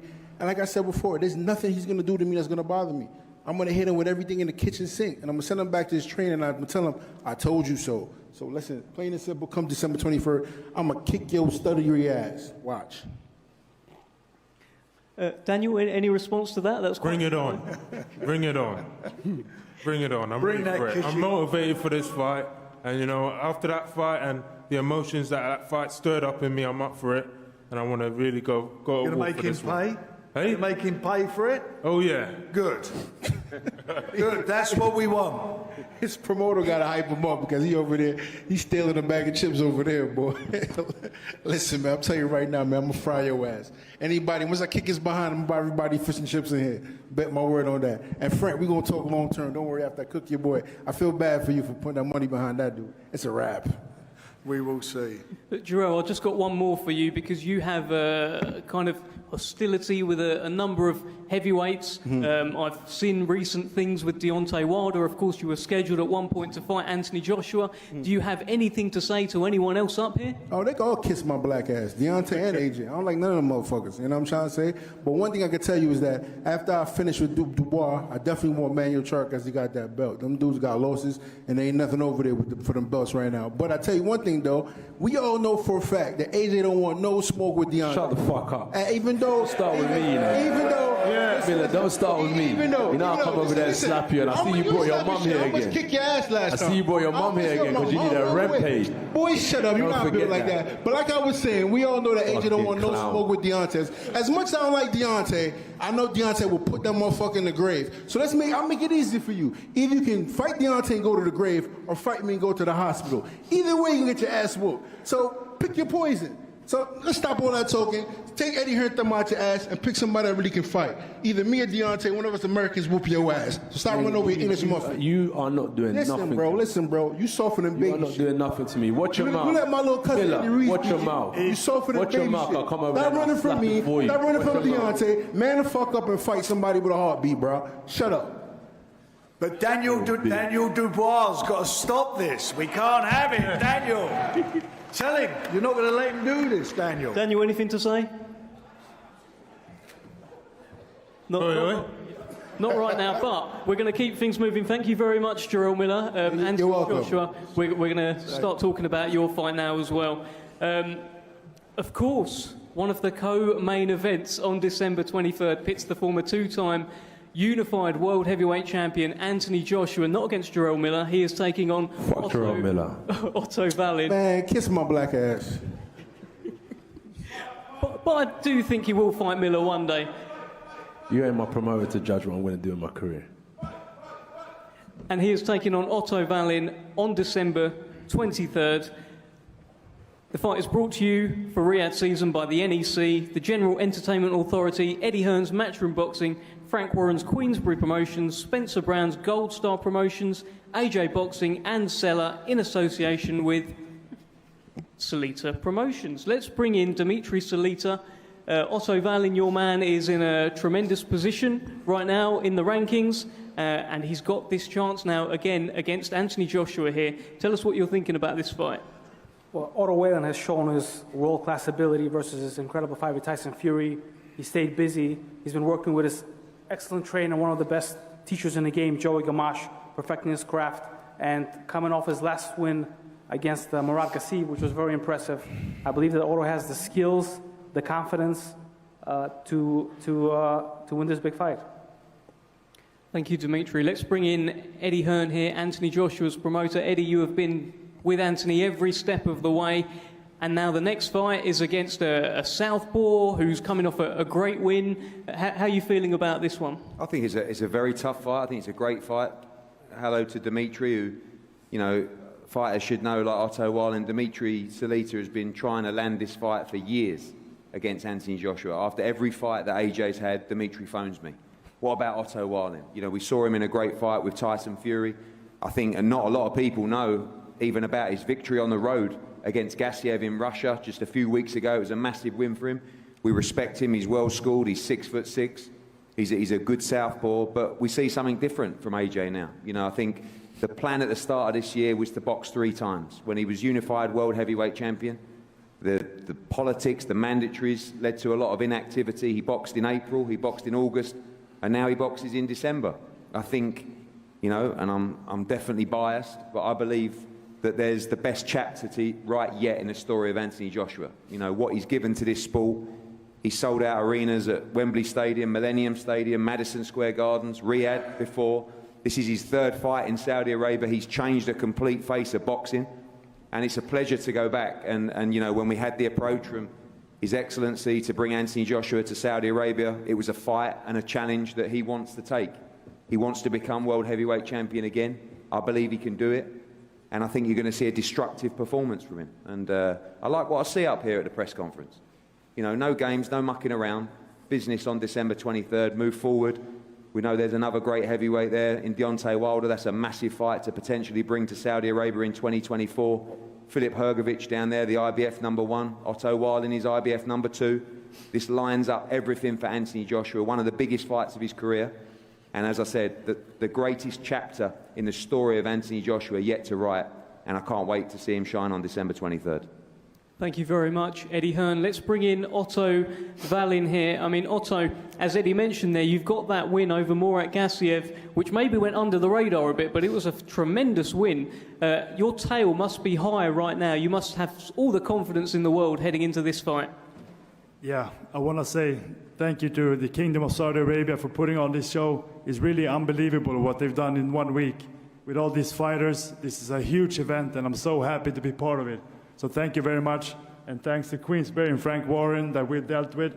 We got the call 1 week ago. My manager, Jolene, and I, we spoke about this fight. We thought it made sense. We went back and forth with Joshua's side. We came to a conclusion in 2 days, maybe. And so it was an easy fight to make for us. And I'm so happy. I just coming off the great win with Gassiev. It was 5-6 weeks ago now. I did not expect to fight once more this year, but this is really amazing. I'm coming off of that win. I'm in a great position. I'm a promotional free agent. I'm ranked #2 with the IBF, so I'm really on top of the world. Getting this fight, I'm so ready for it. I've been waiting for it for a long time, and I'm just so happy and blessed to be in this position. You've boxed before in the amateurs. Anthony Joshua won that fight. You've sparred countless rounds as well. Can you take anything away from what you already learned about Anthony Joshua? Well, I think we both have a good idea of each other. I think that I fought him when I first started boxing, pretty much. I didn't have many fights. He didn't have many fights. We fought. I lost a close decision. We fought again a couple years after, England versus Sweden. He won a close decision again. Then we sparred in 2016 before he fought Charles Martin. And I think, honestly, Joshua, he was on his way up. He's a very good fighter. He was a very good fighter at that time also. And, you know, I pretty much feel like he had his peak maybe around 2018. Joshua, he deserves a lot of respect. He's done a lot for himself. He comes from humble beginnings and really conquered the division for some time. But now I feel like he's on his way down, on his way out, and I'm going to help him with that, and I'm going to win this fight. All right, well, let's bring in former two-time unified world heavyweight champion Anthony Joshua. Anthony, you an iconic night, a historic night. You're no stranger to these sorts of nights. Tell us your feelings heading into this one. Why isn't Eddie asking me questions? You're my promoter. Eddie, would you like to ask Anthony a question? Thank you. AJ, a massive moment for you, 6 weeks out. Yeah. People talking about you've peaked, people talking about this might be...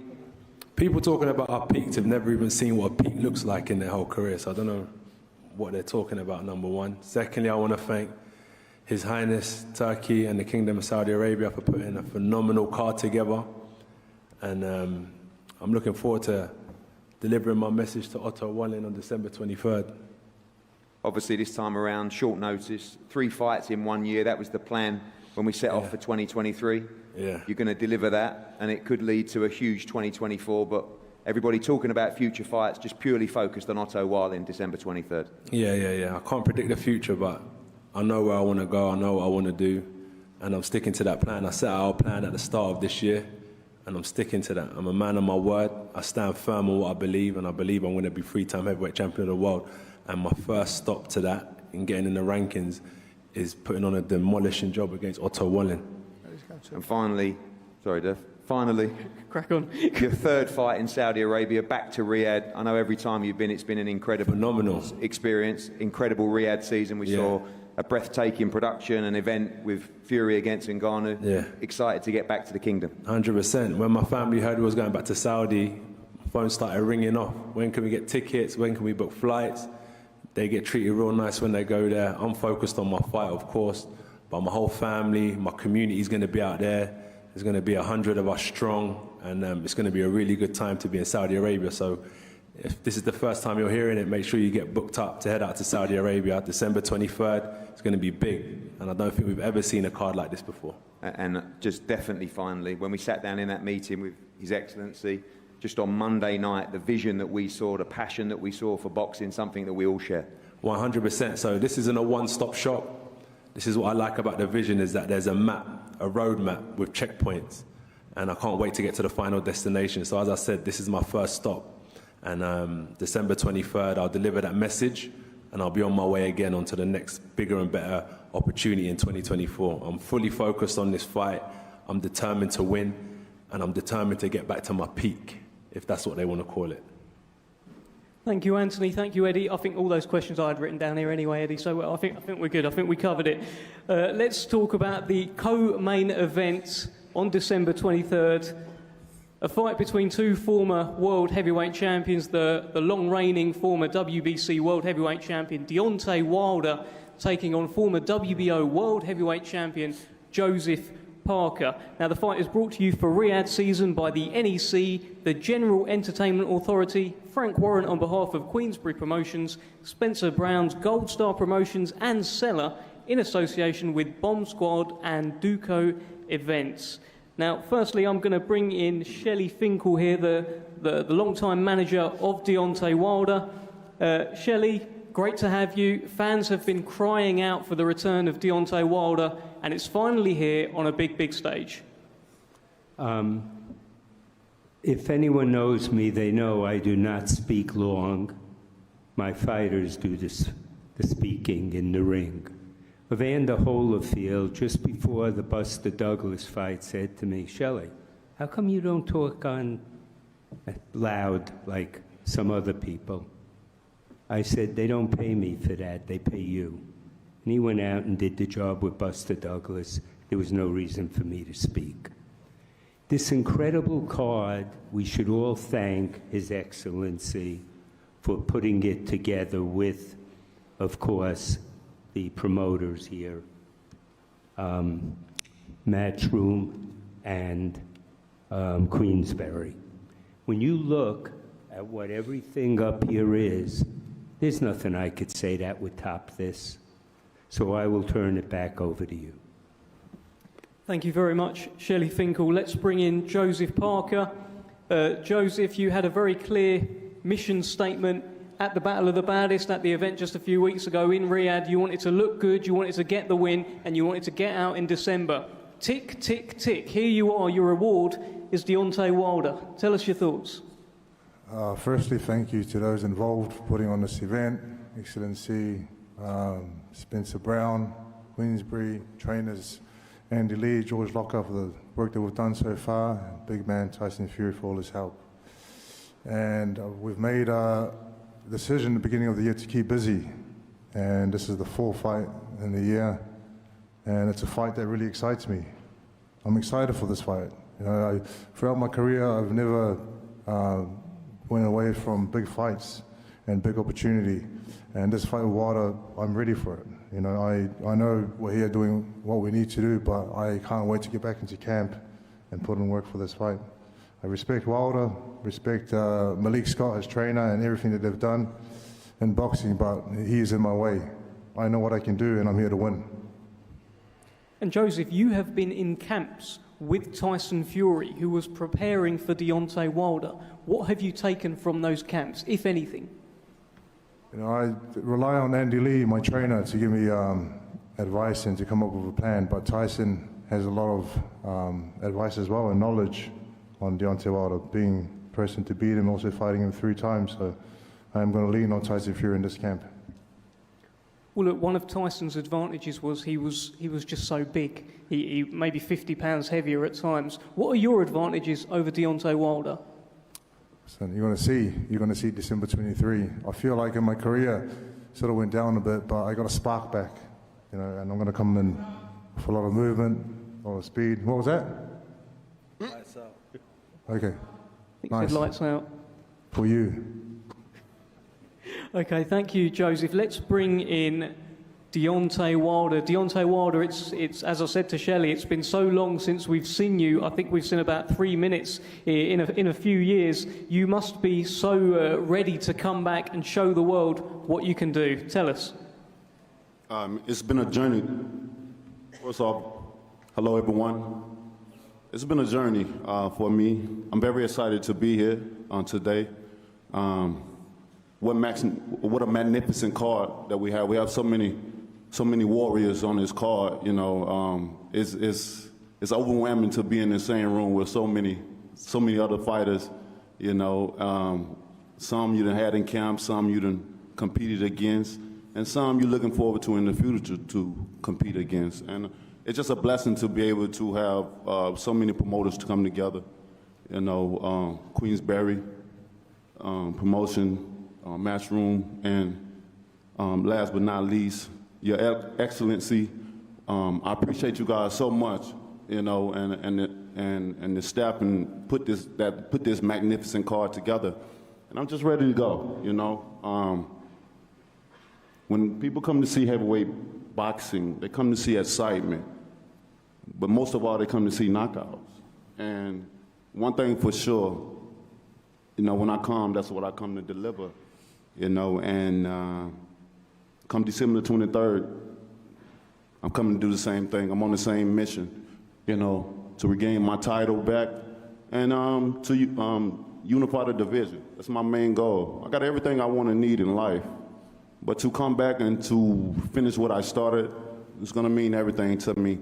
To just put that little icing on the cake with everything else that I've accomplished, the statue that I have, and many more things that will come in the future. What do you think of Joseph Parker? This is a fight that was talked about a few years ago when you were WBC World Champion, he was WBO World Champion. It could have been a unification at that time. You were linked to fight then. What do you think of him? Well, many times throughout my career, I didn't have the opportunity to have unification fights. I've delivered opportunity to guys, but the energy hasn't been returned back to me for various reasons. But, you know, God is good at the end of the day. And with Joseph Parker, you know, I think highly of him. He's an amazing human being, you know, as a man.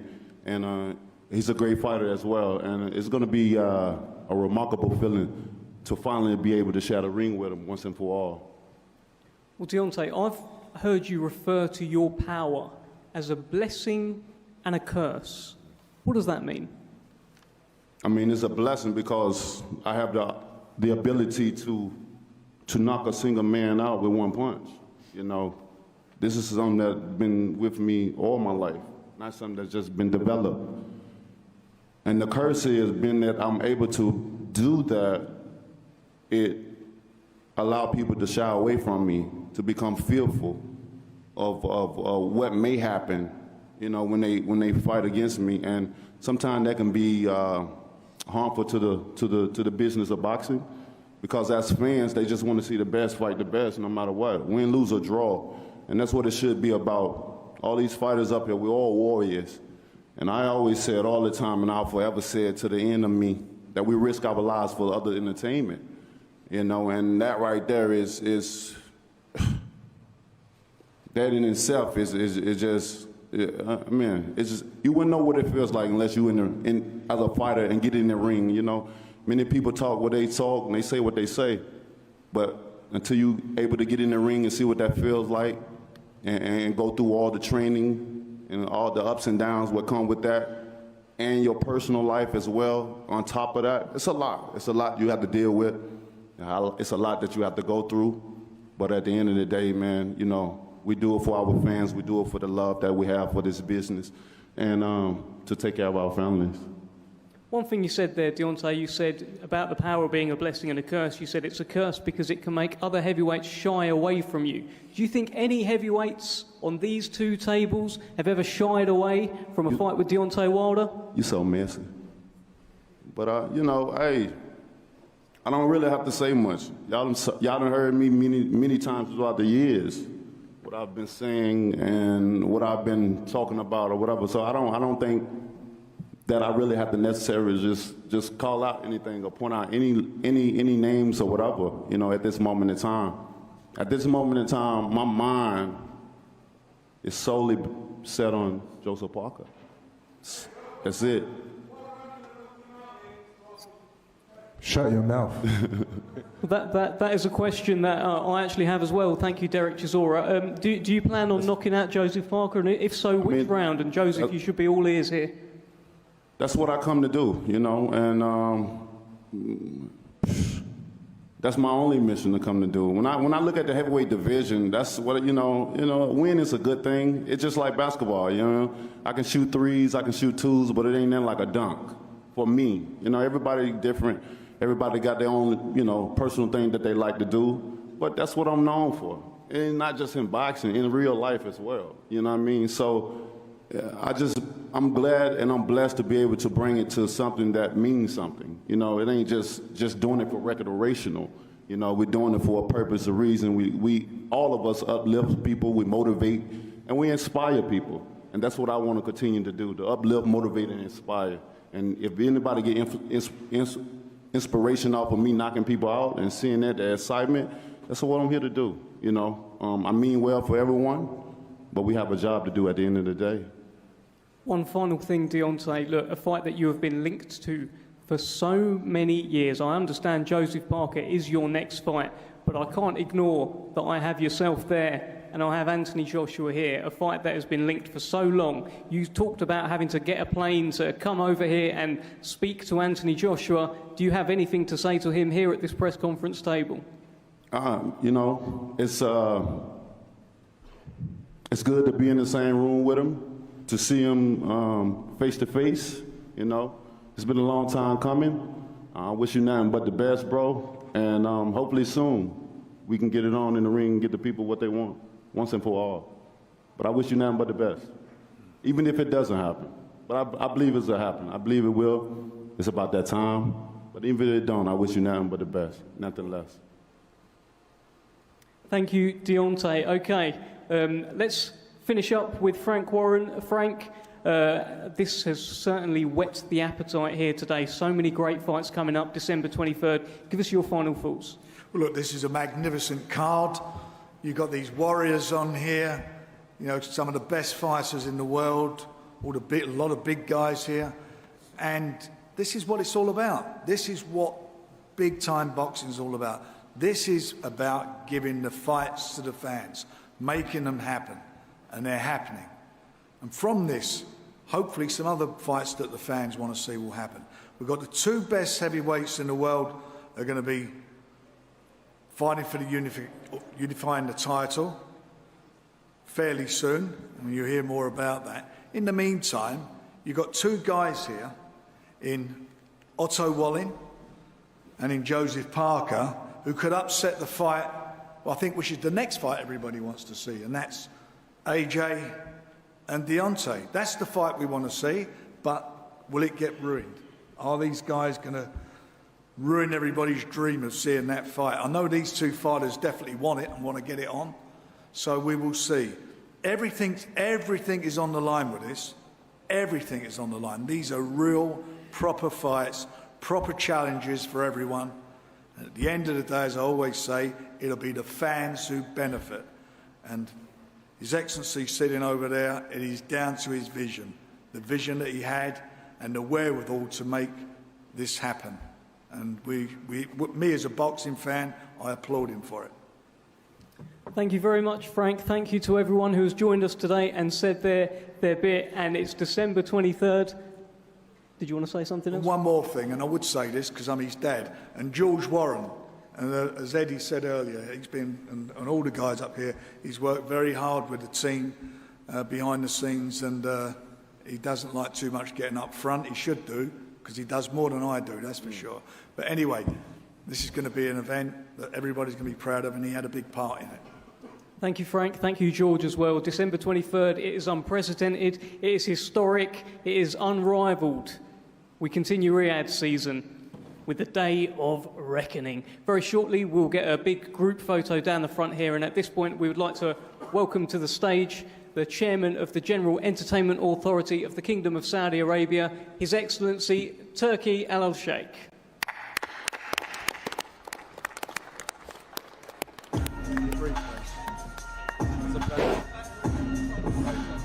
Okay.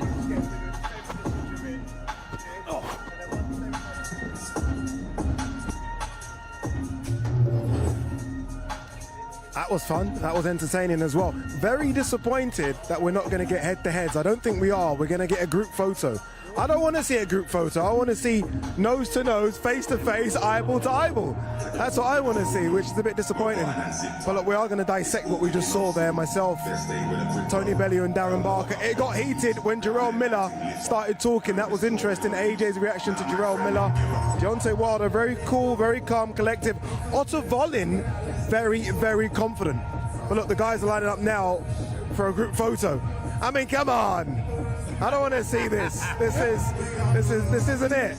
This isn't it. I almost feel like, oh, look, AJ's. Oh, I thought AJ was going to walk straight to Wilder there for a second. Will Miller back up what he's just said? No. No? You don't think it was... What's he going to do?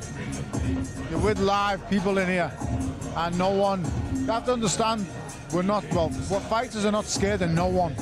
That someone puts it on you, it's happening. So, Josh is not scared of no one. I like Deontay's demeanour the most. I also like Josh's, to be fair. Very attentive, very about it. You know, that photo of AJ and Wilder together there, yes, without them being separated by other fighters, is going to be the fight that gets on the front pages tomorrow morning. No, that's the one that everyone wants to see. That is the one. Good photo, though. Quite a few champions I mean, there. it's incredible. Hearing all the fighters talk and now seeing them all there stood next to each other, it's incredible. Yeah, it is. I mean, look. Should be head-to-head, though. Yeah, 100% should be head-to-head. And the DAZN, as you guys know, is the home of live boxing. Not just boxing, it's the home of so many other sports as well. The stage is set and we are here. Oh, this is exciting. Look at these two together and still. On the biggest stage of all, That's a great run. Great chance for Poirot. What a finish. Talk about world-class striking. Somebody has to win. I created this monster. This is a big step up for you. The resume has been sensational. This is what we wanted, and they're delivering. There you go, a bit of something for everyone there. Loads of different sports, including NFL Game Pass as well. This Sunday, big games coming up. The Jets at the Bills, the Raiders at the Dolphins, the Eagles at the Chiefs, and NFL Red Zone Week 11. You are well and truly covered if you're an NFL fan with the Zone right now. There you go, photo over. Oh, we are doing head-to-heads. Okay, I take it back, people. We are doing head-to-heads.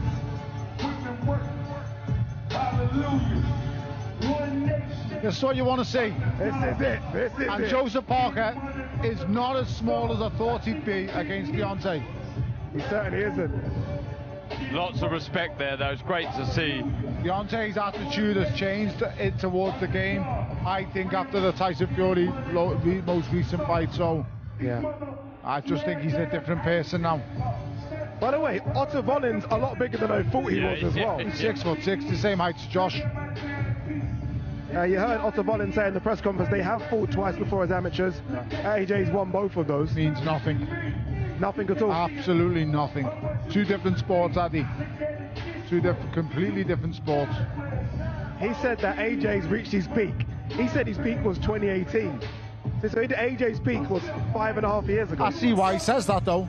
I do understand why he says that, because we haven't seen what he was doing then since then, if that makes sense. Yeah. So I do understand why he's saying that. And I like what AJ says in response to that. He's still searching for his peak, still waiting to get there. Yeah. AJ's about it. This is the, I don't want to say angriest, but this is the, see, look, he's never like this at presses, and this is the first time in a long time I've seen him at it. Yeah.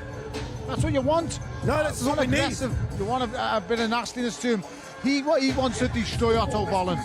Is AJ sending a subliminal message to Deontay Wilder by doing this? Yes. Yeah, I think so. 100%. 100%. By the way, that word wasn't easy to get out. There's a different look in his eyes. There's a different look in Josh's eyes.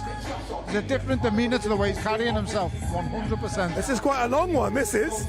Out of everybody on that stage, he strikes me, AJ, as the one that's desperate for that first bell first. Yeah. He wants to get in there. Yeah. Okay, I get that down. As soon as possible. He's desperate for that first bell. Whoa, getting a bit closer. Getting a bit closer. Jump in, someone. Jump in.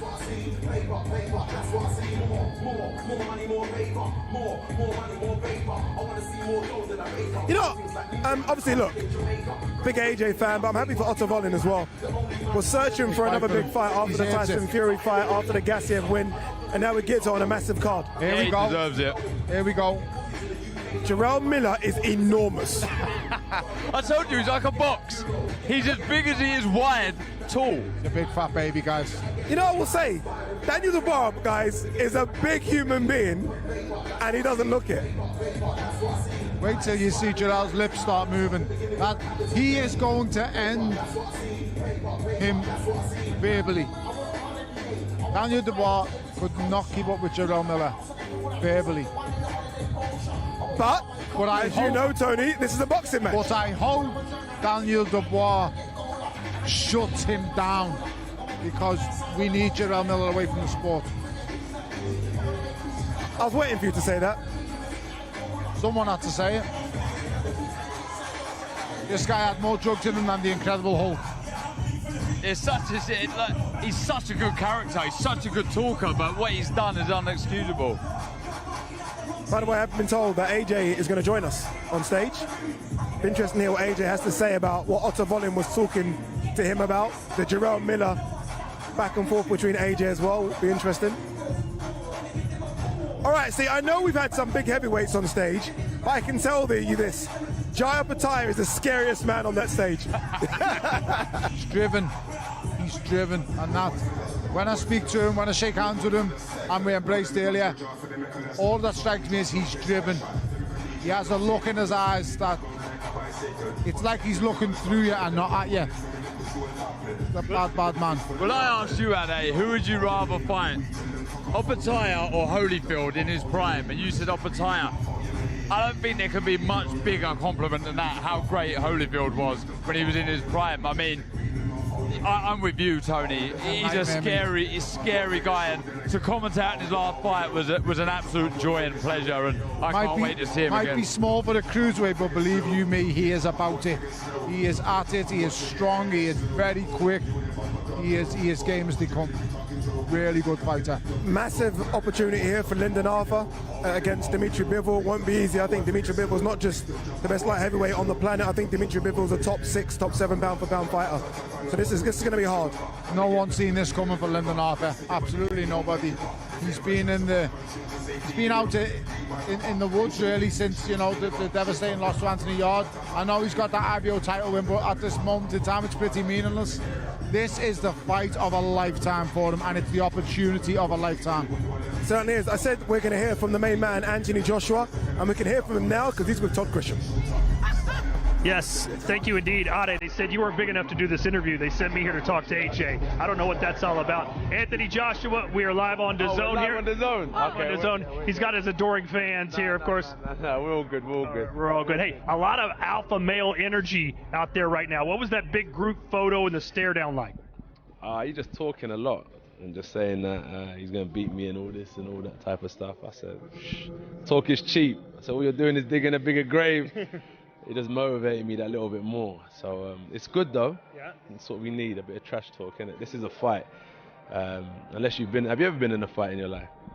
It was a one-sided fight, but yeah, you could call it a fight. Not many people have been in fights in their life. When you're fighting every other month, it builds a certain energy. Right. And, my energy's harnessing again to get back in there and do a good job on this guy. I could sense that you were getting terse at times, and Jarrell Miller really got under your skin. Have you said you're never going to fight him again after what he did to you, or would you like to one day fight him and crush him? Oh, I gave that guy opportunity to fight for the... Don't even look at me. He had the opportunity to fight for the heavyweight championship of the world, and he didn't take it serious. So I don't know. I would fight him, yeah, but I just don't want to waste my time again. Last time I gave him opportunity, he wasted my time. We'll see, innit? You never know this division. Anything's possible, though. Deontay Wilder had a lot of nice things to say about you. You didn't really get asked about him. What do you think about where Deontay is right now in his career, and do you see you guys fighting next if you both win? Yeah, I do. Good luck to him with what he's doing December 23rd. And I see us fighting 100%. All right. And final words for your fans who are watching right now who want to see you win. UK or America? This is around the world, baby. Around the world. Africa, Europe, Asia, America, UK. Wow. Listen, I appreciate everyone's support for sure. It goes a long way. I do this for myself, though, number one. Yeah, I'm here to fight, and I'm going to put on a good show. If you want to watch, make sure you tune in December 23rd. It's going down, and you know where to watch it. Live on DAZN. Boom. Hey, by the way, are you main event or are you co-main? What's going on here? To be honest, that's a good question, but let's just say I'm co-main event, because anything better than that's a bonus. All right, there you go. He's the co-main event, ladies and gentlemen. Let's send you back to Adi. There you go. We've been waiting for that question to be answered. It's been answered. AJ versus Otto Wallin is co-main event. AJ co-main event.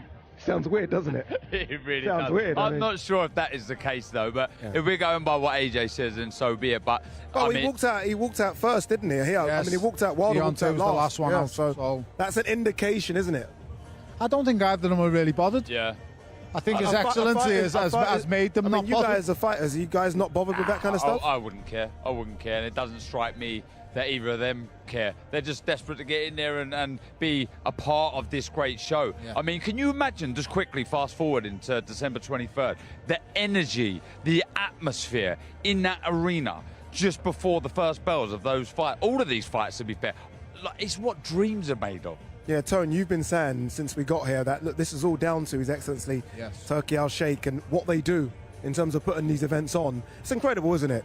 I mean, boxing together. It's incredible. What they did, Fury and Ngannou, what they are going to do December 23rd as well.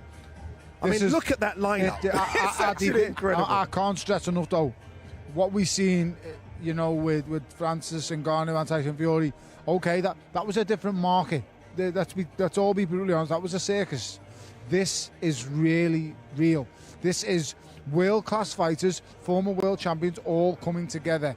And They're making a spectacle of our sport once again, and that is the most important thing. This hasn't been done before. Back in the day, and I go back in the day, Don King used to put on mega events that would start at like 1 p.m. in the afternoon and go right through to nearly 1 a.m. in the morning. And they were unbelievable, the likes of Ricardo Lopez, Evander Holyfield, multiple world champions, but they were all multiple world champions he owned that fought under his banner. No one in the history of the sport has ever put all of the promoters together and achieve what's being achieved here. This, like I said before, is the closest thing to the UFC, where one man's in control. And if we can continue this, and as Anthony Joshua just said before, this is the first step. If that's true, and this is the first step, then wow. Boxing is going to get all its dreams. Boxing fans will get all their dreams fulfilled. And that is the most important thing here. Good speech. That was very Brilliant. impressive. I'm sold. No, I'm thank in. you. Sold. Whatever you're selling, sold. Tony Bellew. My favourite fighter on planet Earth is on this card as well. That guy is Fighter of the Year last year, Dimitri Bivol, and he's with Todd Grisham. Todd. Yeah, indeed, the Fighter of the Year, Dimitri Bivol. I spoke to you in October in Riyadh, and I asked you when were you going to be fighting again. You said hopefully sometime in the new year. Well, here we are a couple weeks later, and you're fighting in December. What's that turnaround been like for you? Yeah, when I was in Saudi, we were talking about fight on December 23rd. But it wasn't close, and now we're fighting here. Yeah, I had a date on January to fight January, but we agreed to fight here. Your last fight was in, I believe, Abu Dhabi. Growing up, I assume you thought maybe the mecca of boxing was maybe New York City or Las Vegas. Now, should kids be growing up thinking, man, I want to fight in Riyadh, Saudi Arabia now? That's going to be the new spot. Yeah, it's great, to be honest. If many spots to fight, it's great for boxing. I like to fight in new place. Of course, there is some mecca of boxing like Las Vegas, for all fighters. But to fight in new place, it's really good. And we see which event they are gonna make. It's a great event, Joshua, Wilder. It's great in one day. We know they have a lot of money that they're splashing around. Would you rather fight Peter Biev next after this fight if you win, or would you rather somehow get another crack at Canelo Alvarez? If money wasn't an option. No. I don't want to talk about against who I'm gonna fight next. I have a fight against Arthur, and after fight we will talk.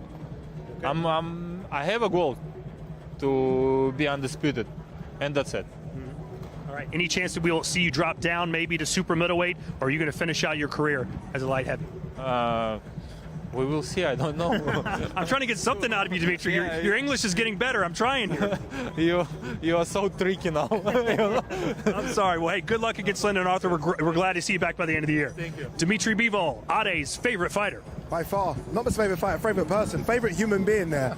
Dimitri Bivol, absolutely love him. All right, look, this card, is December 23rd. The week before, a special card, unification fight in the flyweight division, WBO and IBF titles on the line. Jesse Bam Rodriguez takes on Sonny Edwards. 16th of December, Arizona, we go to work. Jesse Rodriguez against Sonny Edwards is just a fantastic fight. You now have one piece of the 112-pound crown. What do you want to do next? Sonny Edwards, that's the only option. I want to see an undisputed champion in the flyweight division. Sign the contract.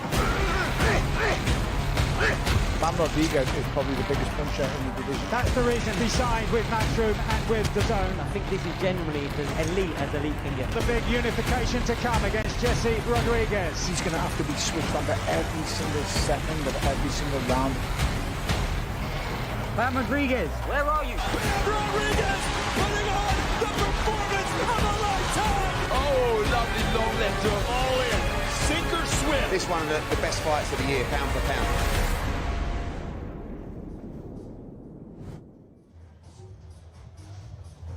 Not bad, right? Not bad. That's what we want, right? Number one versus number two. I don't know who is number one and number two in that one, by the way. Fantastic fight between two unbeaten fighters in the flyweight division. Who are you picking?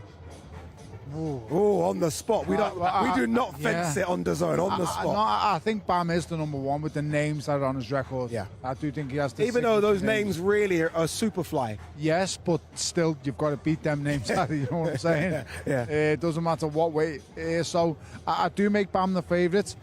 and make Sonny a super, super live number 2.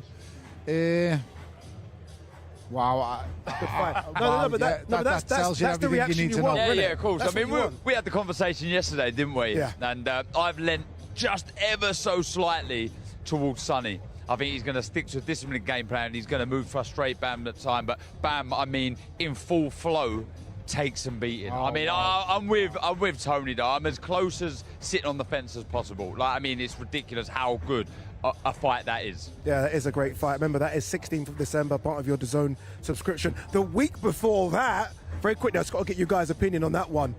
Live on DAZN pay-per-view. It's a good one, isn't it? Devin Haney versus Regis Prograis. Probably, if you're going to ask prediction, probably just leaning towards Haney in that one. I think, again, going to be very disciplined. I think the hand speed, the jab, the movement. We see against Zorilla for Prograis, he was frustrated with the movement, and I think with Haney, you've got to be quick on your feet. The thing for Haney is it's the adaptability.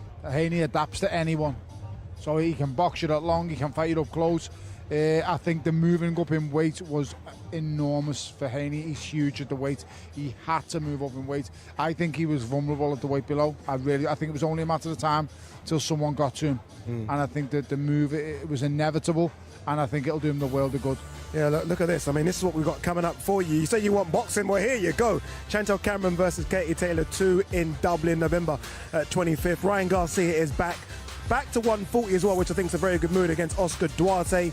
That's Saturday, December the 2nd. The week after that, live on DAZN pay-per-view, Devin Haney versus Regis Prograis. And you just heard us talk about it. Unification fight in the flyweight division. Bam Bam Rodriguez versus Sonny Edwards. Someone's O has got to go. I love saying that. Bring it on. I love saying that. Are you trying to take Eddie's job? No. I mean, Eddie. Get him on the top table. I'll tell you what, you'd have done better than him. No comment. Without a shadow of a doubt, because he was absolutely dreadful. No comment whatsoever. All right, let's look back on what we saw on the top table. Jarrell Miller went straight for AJ, as we predicted he would. That's almost the fight. Look, obviously, the plan is AJ gets past Otto Wallin, Deontay Wilder. But somehow I can see Jarrell Miller squeezing his way in if he can get past Daniel Dubois. And he will, because of his mouth. Yeah. The way he talks, the way he sells a fight, he will do numbers. He won't if Daniel Dubois shuts him down. Yeah, that is true. And Daniel Dubois, for all and I like Daniel Dubois. He seems like a lovely, genuine boy, so I don't want to discredit him. But in the nicest possible way, he's not the bravest. And that tends to show in fights. His attributes are, though, he can really wallop, he's quick, and he's a good athlete. But he's only a good athlete for a certain period of time in a fight.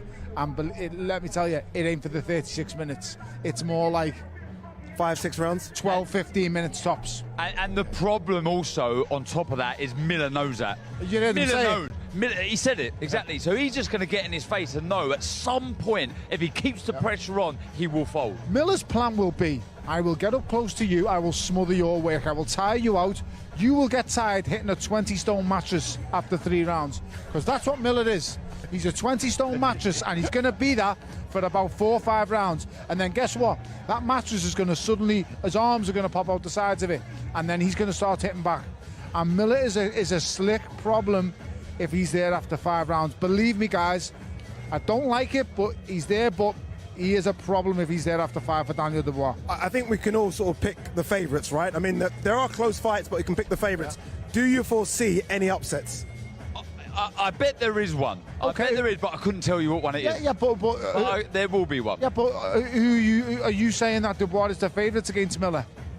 Just. Well, I'm saying that's the potential big. That's the one, isn't it? If it's a big upset, I don't think it's just an upset. I don't think it's a big one. Otto Wallin would be literally burning the burning the script. Yeah. If he's to pull it off, I don't think he will.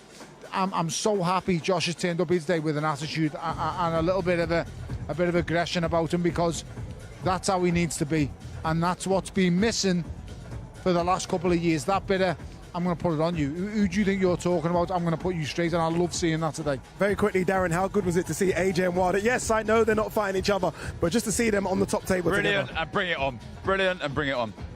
Bring it on indeed. Day of Reckoning coming up December 23rd. We will be there, obviously, the whole team. Can't wait for it. It's going to be fun. Make sure you're there as well, live on DAZN. This will be the greatest atmosphere you have ever witnessed in a boxing ring. Here we go. Pacheco all over it. The referee jumps in. Tremendous exchange once again at the end of the round. That was one of the most incredible fights I've ever seen. Ryan Garcia just ended it. By Devin Haney. Big shot from Jake Paul. Edwards, clearly he can mix it at the highest level. This is a championship fight.